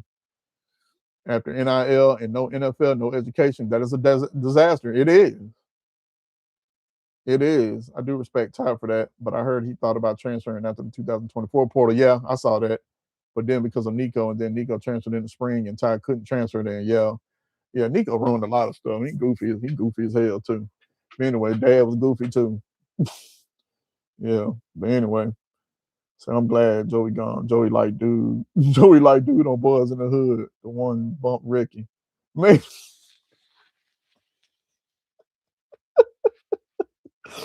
Hey man, why he gotta be the backseat driver, dog? I mean the backseat dude, man. Why he gotta be him, man? God. Oh, you did Joey wrong.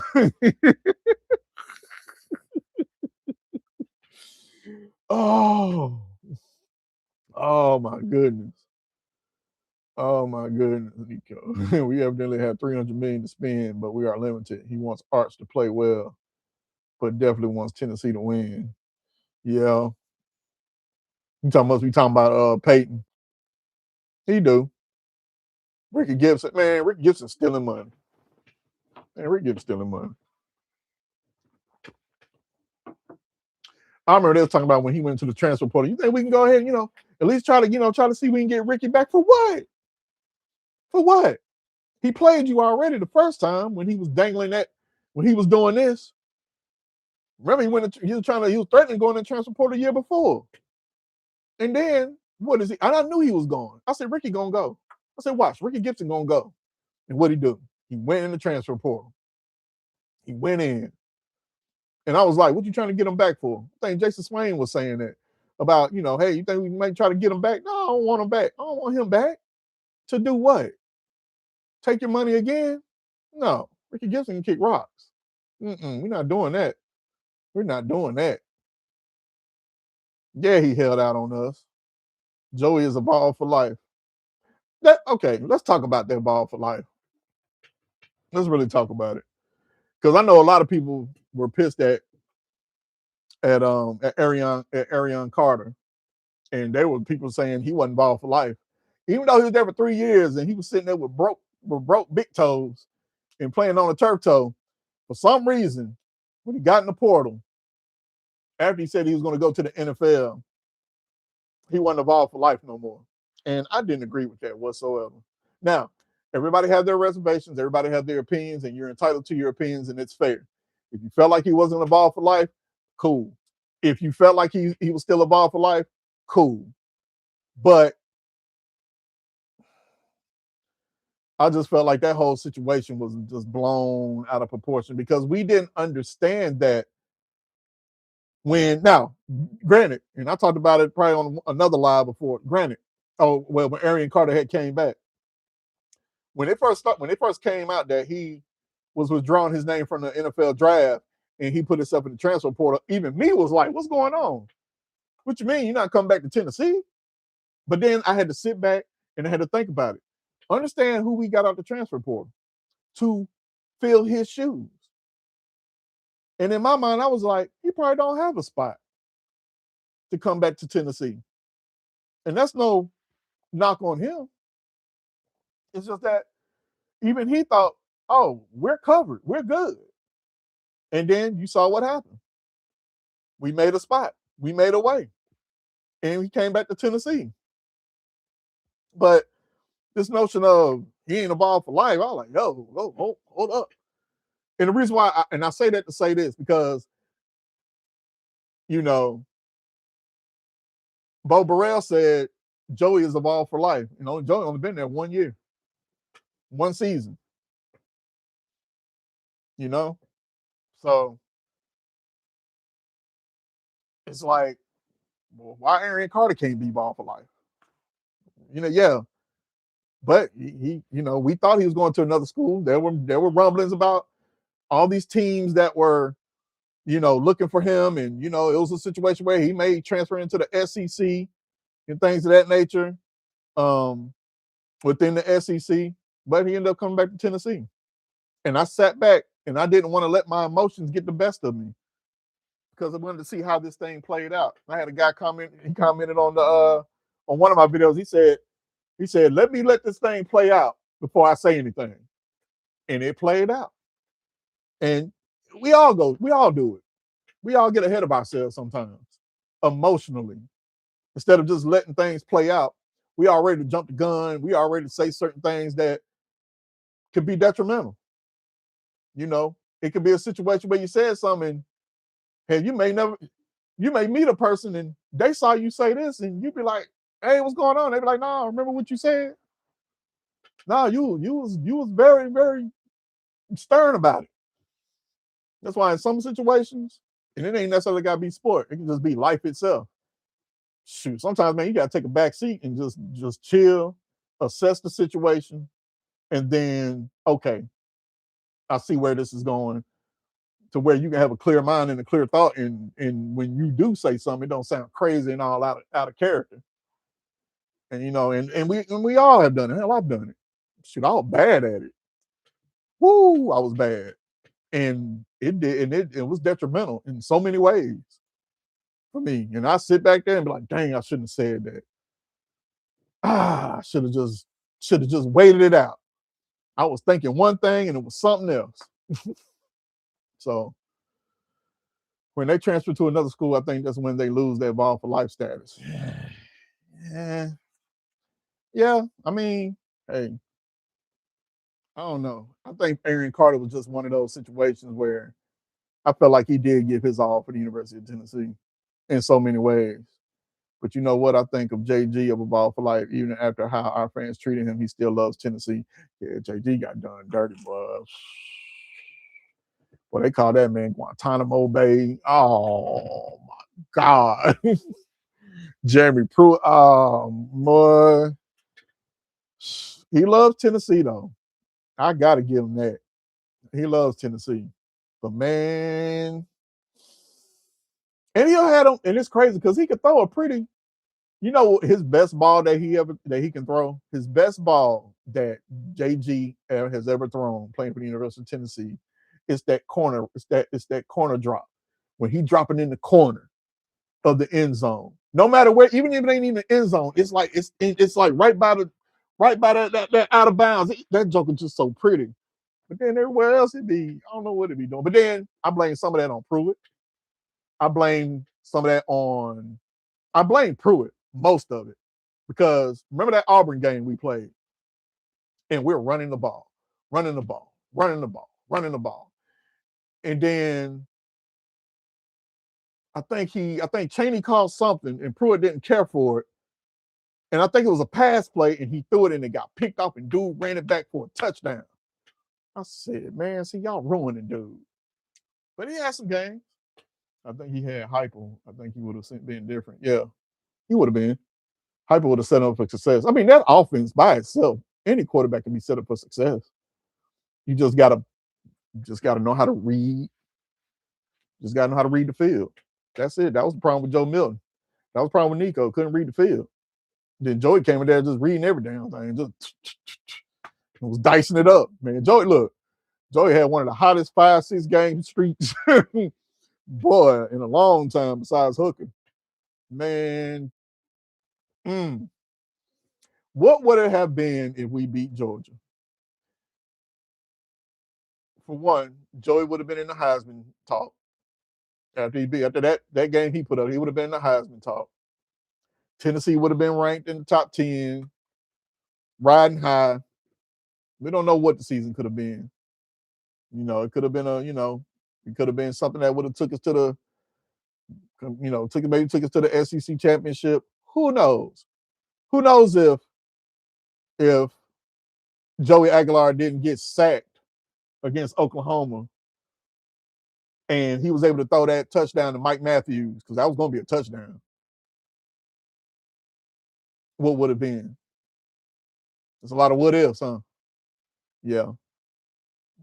Yeah. Because I ain't going to lie. When Josh Heupel lost to Oklahoma, man, shit, you would have thought Josh Heupel, man, was snorting after that. That man looked so depressed for the rest of the season. He looked bad. He was down bad. Heupel was down bad. Oh, he was down bad because he knew we had that game. He made some calls that were some mistakes that cost us that game. On top of that, that's his alma mater. He was down bad. How is it that all of Saban's assistants is successful but Pruitt? Because Pruitt really ain't his assistant. Pruitt been everywhere else. He been in Georgia. He been to Florida State. He wasn't that dude. And he's not that dude. That's why. He's just not that dude. He's not built like that. He's a coordinator. He's a coordinator. He's just one of those unlucky guys that just wasn't that guy. And on top of that, he tried to be Nick Saban. That was his problem. He tried to be Nick Saban. He tried to run Tennessee like Nick Saban ran Alabama, and you can't do that. We didn't have the talent to be that whatsoever. You tried to run it that way, and that didn't work for you. I think we would have been Bama.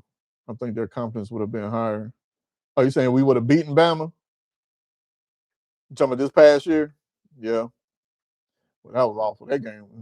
Yeah, I don't even talk about that game. I think I've talked about that game enough. JG had some great passes. Unfortunately, he went to the opposing team. Damn. That's what I'm saying. Most of them did go to the opposing team, but he had that corner. I was just talking about the corner. That drop that he had. Yeah, I ain't talking about in the middle. That's a whole different story. But then when he drops us in the bucket, oh yeah, a pretty pass, and he got a pretty release.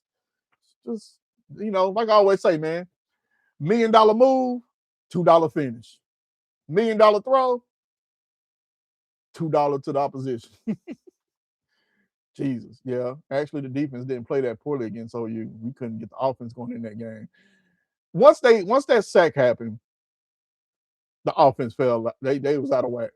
They were. Like, it seemed like the air came out. It just did. Because we were about to go up 14-0, and Oklahoma didn't know what to do. They didn't. They didn't know what to do in that game. And I still feel like that. I know it's David Sanders, and this is no disrespect to David Sanders Jr. He made a freshman mistake. Where Jesse Perry should have been. That's what Jesse Perry should have been. He made a freshman mistake. That's just what it was. That was it. And that cost us the game. We lost 33-27. Scored that touchdown. Who knows? We would have won 34-33. What ifs? A lot of what ifs this season. A lot of what ifs. So I miss anybody up here? No, I feel like I got everybody's comments. Like the dark shirt. Oh yeah.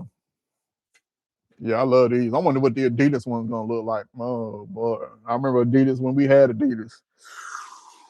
Yeah. I still got an Adidas jacket Joey's scared to run, no pocket to wear. Shit, he can't run. Man, you seen him run, but Buddy couldn't run. He couldn't. He ain't had that. That's what's missing too.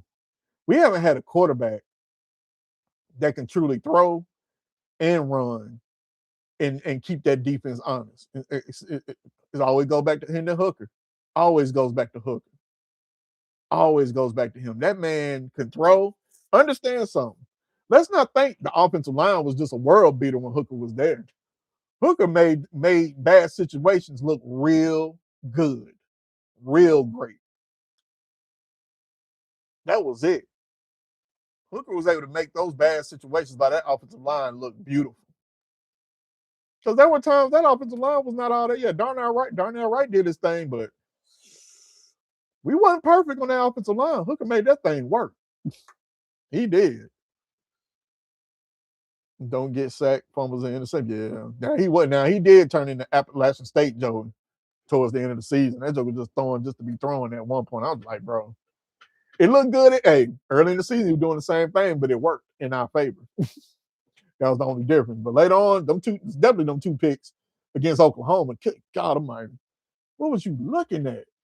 It was just bad from that point on. It was bad. I mean, he'll get us out of certain things, but yeah, my boy couldn't run. That boy had rocks in his shoes, man. Bricks. We were best with Adidas. Those were the best years. Oh yeah, you talking about during the early years? Yeah, we sure did rock Adidas. Yep, we did have Adidas, and then it got bad. But yeah, those were the best years. You still have my jersey. You still have your jersey from '98. Okay. Yeah, I still have my jacket, my old raincoat jacket. It's big as hell now. But yeah, yeah, I still had that Adidas, and I remember I had the Adidas shoes. I had the tennis. Yeah, I had a whole bunch of Adidas stuff, man. But I don't see what I'm very interested to see what they're gonna look like this year. Especially, I hope they stay with the grays, especially the dark mode. I'm very interested to see what they're going to look like for them going away from Nike. Um, but as far as the orange and the white, it's cool. I know when I play 26, I'll be coming with all kind of different type of uniform combinations on there. So I know we better not wear them orange helmets. You see, we ain't wearing them orange helmets no more. They can't come out no more. Orange helmets need to stay where they're at, in the vault. Plain and simple. They don't need to be nowhere else but in the vault. Do not bring those back out. Shoot, you crazy. Man, them things got our feelings hurt. Them orange helmets. It was cute. It was cute for one day.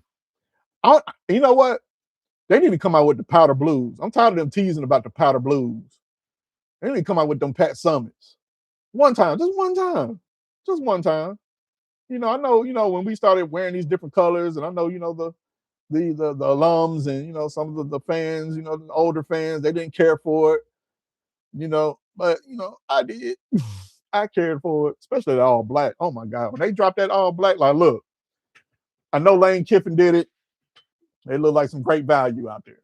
We look like great value. We just stepped foot on the field and from practice and all that. But yeah, it was cool for the moment, but it was terrible. It was good for the moment. It got everybody hyped. We did what we did against South Carolina, but let's be honest here. That shit was trash. It just was. It was. And then the year when we wore the black and we had the helmets with the black tee around it, with the black outside line of the tee. Now I like those. I actually like the helmet. I actually like how they did that. But when they came out with all black with the helmet, man, there are fans to this day that are on that cheer for other teams. They always tell me, I ain't gonna lie, that dark mode cold as hell. You don't like Tennessee, but I like that. Oh, I like that dark mode jersey y'all got. Everybody love it. Everybody love it. It don't matter what fan base they are. They love the dark mode jerseys. They do. They may not like us, but they sure as hell love that. Yeah, that was Adidas. Well, the jersey wasn't Adidas. No, the jersey wasn't Adidas. I don't know what that was. It was like one of them jerseys you wear back in the 80s. You know, I remember when you practicing them. People used to wear them jokers in movies and get the cut off. It was all net. It was like just a net. Oh, yeah. You traditional orange and white. Ain't nothing wrong with that. You see, that's what we grew up on. Ain't nothing wrong with that at all. That orange and white, that shoot, can't get no better than that. But yeah, that dark mode tough. And the grays cool. I like the grays. I like the um. I still like. I ain't even when I look at all the grays right now. I do like the Tennessee, the one with Tennessee on the front. Yeah, I like those. The ones that that Hendon and them wore, and Josh Dobbs and them wore, they were cool. They were cool. They were decent. I like the helmet. Had the mountains on the helmet. I like that. Yeah, Josh Pray loves our dark mode. Oh yeah, old Josh, old Florida fan. Yeah, he do. He do. Shit, you would think he's a Tennessee fan the way he talk about us. Shoot, he loves some Tennessee now. Even though he's a Florida fan, but he Rocky Top. He'll Rocky Top on you every now and then. He will. But yeah, orange and white, all orange. You know, I like the all orange. I like the what they call it, the Star Troopers, the all whites. Yeah. Dark mode only Kentucky. Tell Josh dark mode on Georgia. Ooh. Now, um, Georgia dark when the Georgia wore all, I think they ever wear all black. I think they did one year. Them things they were cold too. I like some people's dark mode jerseys. Like dark mode for whatever reason, it just bring out the, I don't know, it just brings something out. Now Alabama, they'll never do nothing like that. Alabama's gonna stay traditional. They're never gonna switch up. They'll never happen. They'll lose their minds in Tuscaloosa if they did that. He also loves our media department too. Yeah, the media department. Yeah, I talked about them earlier. Their production team is, if not one of the best, if not the best in the country. I mean, they rock out to anybody.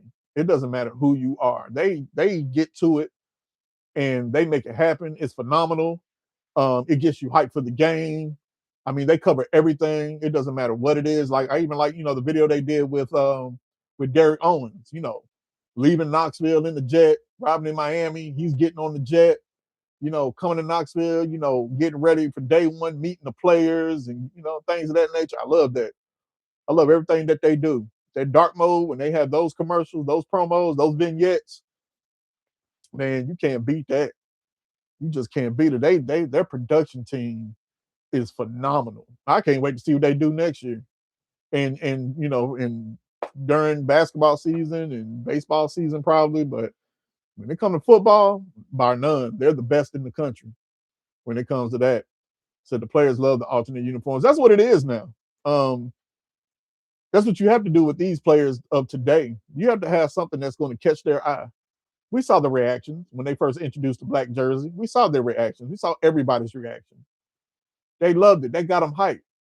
They beating up teams until, yeah, we lost to Oklahoma, and then, we lost to Georgia that first year when we wore the dark mode jerseys. But it was expected. It was that Georgia team was who they were.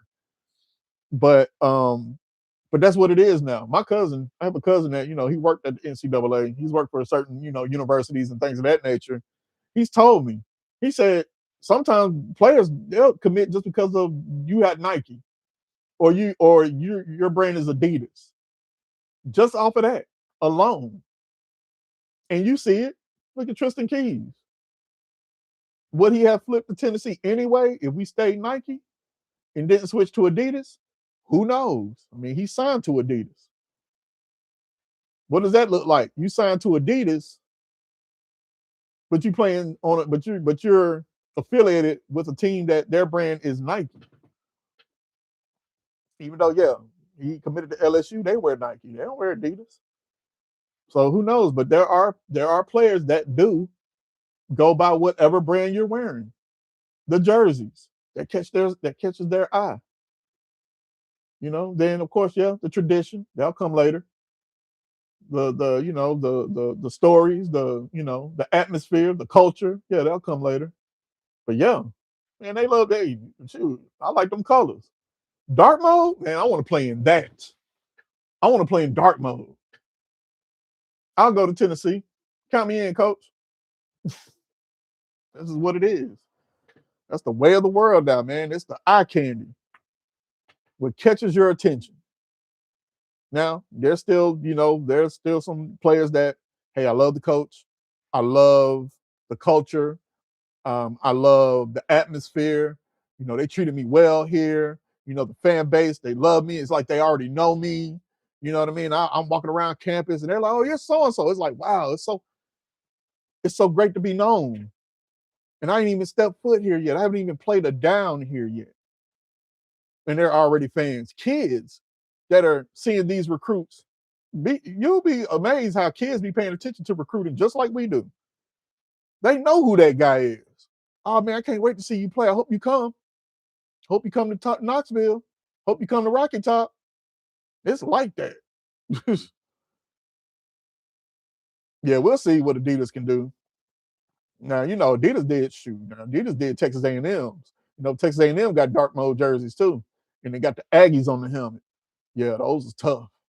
They're tough. But yeah, so it's a lot of factors that go into um,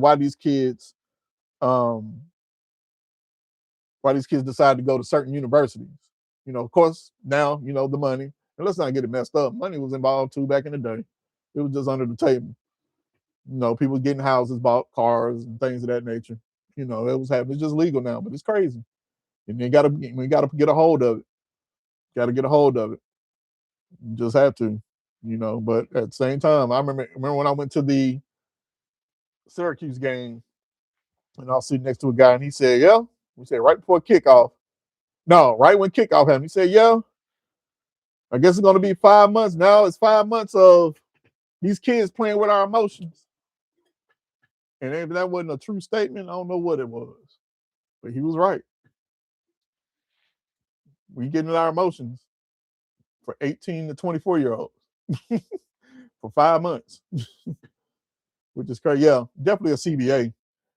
Do y'all, they keep trying to push Nick Saban to be the guy to be ahead of that CBA. I mean, hey, I'm all for it.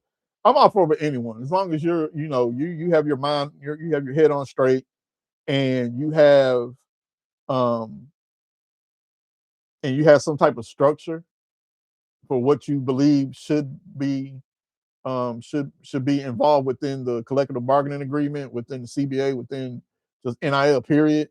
Then it doesn't matter to me who it is, but Nick Saban will be a good person to have. Whether he wants it or not, who knows? Whether they even offer it to him, who knows? But we're just going to have to find out and see and wait and see. But at the end of the day, while they worried about trying to expand the playoffs and do all these other things that for me is irrelevant, they need to start working on NIL and how they need to get that, how they need to nip that in the bud a little bit and pull the reins on the NIL. I don't have a problem with you getting your money. I don't. But um but this thing about going to 5, 6, 7, 8, 9, 10, 11, 12 teams, dude, that's got to stop. And for me, it's your development.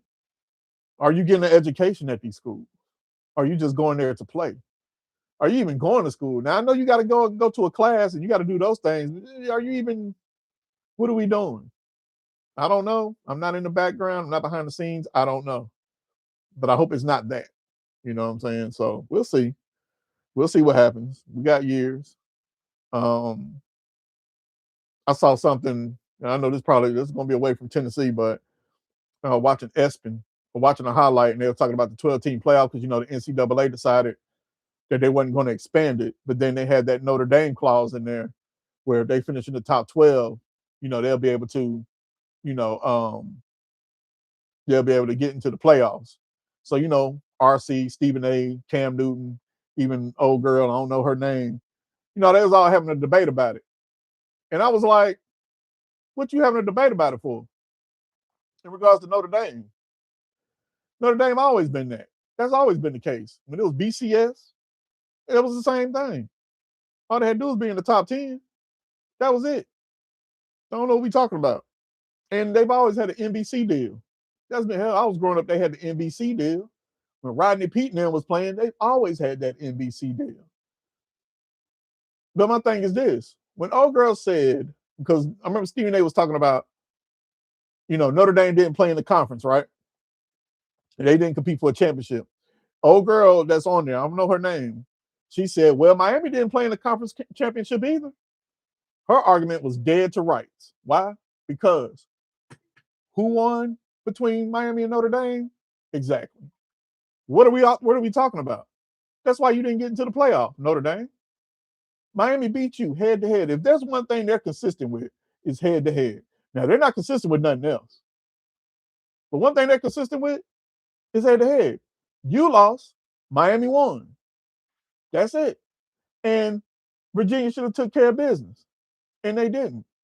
Duke lost. Now, this thing that they talk about, Tulane and James Madison wasn't supposed to be in the playoff. Hey man, don't blame them. Blame the rules. What the rules say? The what? How many? Five highest conference champions? Yeah, ranked champions, not just a champion, ranked champion. So when Virginia didn't take care of their business, you think a 75 Duke deserved to be in the playoff? Yeah, right. That's how they got in there. So don't complain. Change the rules if you don't like it.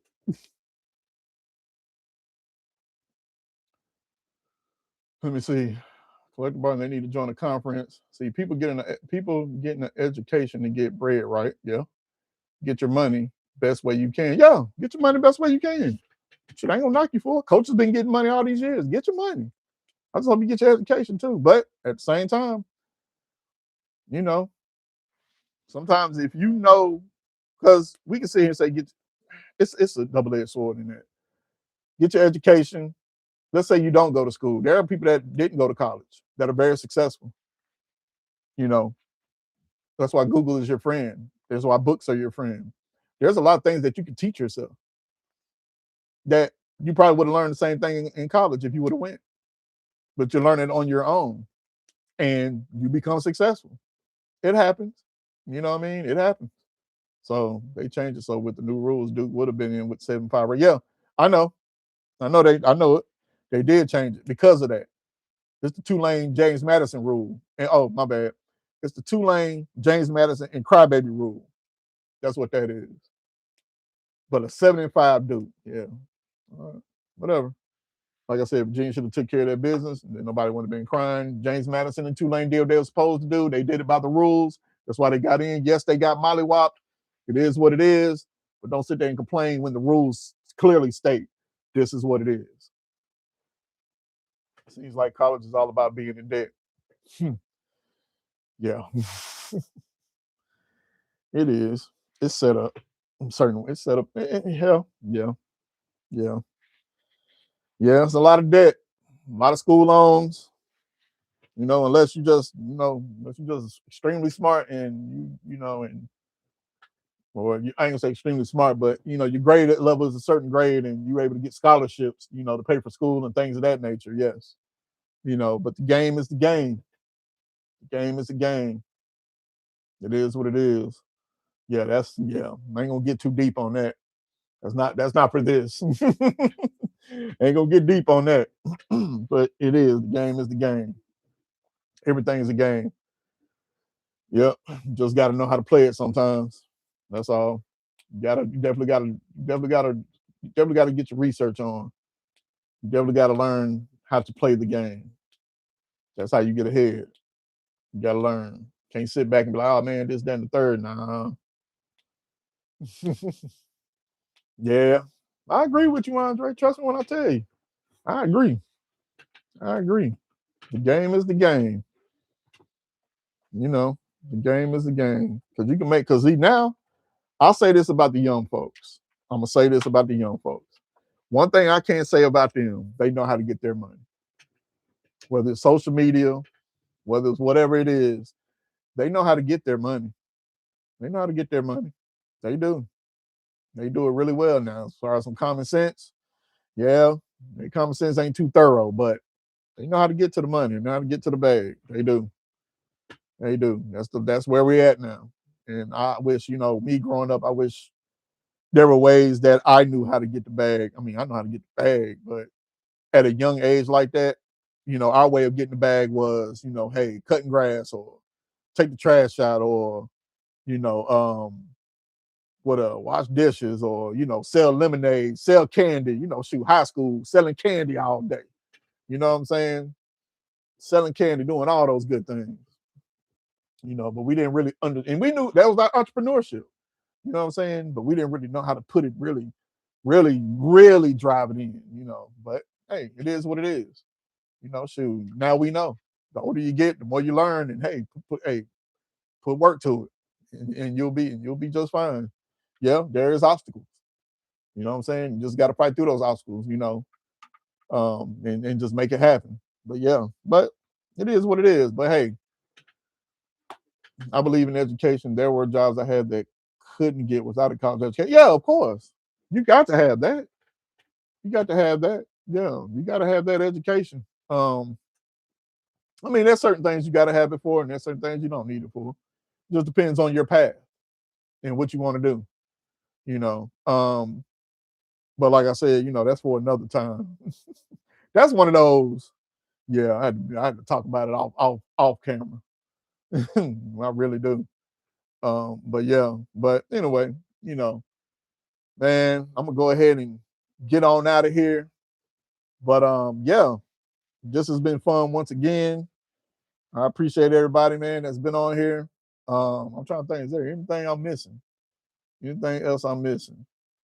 Oh yeah, man, bump Diego Pavia. But on that note, what's that? I want Bama. Yeah, I want Bama too. I want everybody on our schedule. Everybody, especially Bama, LSU, Texas, Auburn, just cause. Arkansas, because I just don't like Suwee. And what else? Who else? Definitely Vandy. We owe you one. We owe you one. We owe you one. We owe you one. We owe you one, Vanderbilt. You think y'all high and mighty, y'all big, but you got the chest out now. Yeah, because Diego Poverty. Yeah. Oh, Diego Poverty. Sore loser. Yeah, that guy. Yeah, him. Bump Diego. Sore loser guy. Yeah, him. Yeah, he can't take a loss. You didn't deserve the Heisman. What you think this was? You ain't had a signature win. What you think this was? You didn't go undefeated. What you think this is? You didn't win the SEC championship. What you think this is? You didn't play for a national championship. You didn't go undefeated. What you think this is? Diego Poverty? Man, please. Get on out of here with that. But anyway, man, hey, for anybody that's in this storm, that's dealing with it, be safe, stay warm, have your essentials, have your food. You know what I mean? Hey, enjoy your family. For everybody out there, Vol Girl, Rhonda, Andre, Bo Burrell, Jay Set. Who else I ain't naming out here? Let me see. J Jam, Boston Mafia Stories. If I got that right, I hope I did. I don't know if I did or not. I might have messed that up. I'm over here scrolling. Everybody that's on here that's been commenting, showing love, I appreciate y'all. Woo, we've been on here for 2 hours. Man, love doing this. But yeah, if anything, any news comes out, of course I'll drop it. I know I was trying to drop I recorded something earlier. Man, I couldn't even edit it because my software crashed. I used CapCut and they crashed. Something happened to them. So I say, you know what? I'm just gonna go live and just talk to the people, man. Talk to the community. You know what I'm saying? But hey, once again, appreciate y'all's support. Man, y'all go ahead and get me to that 1,000. Can't wait. But yeah, man, yeah, y'all take care of yourself, man. This your boy Blackout Jones. You know where you at, just shooting the sports. And anytime I talk about the power T behind me, the one beside me, and the one that's bright as all get out, you already know what it is. Go Big Orange and go damn Vols and bump Pavia. You already know. Holla at y'all.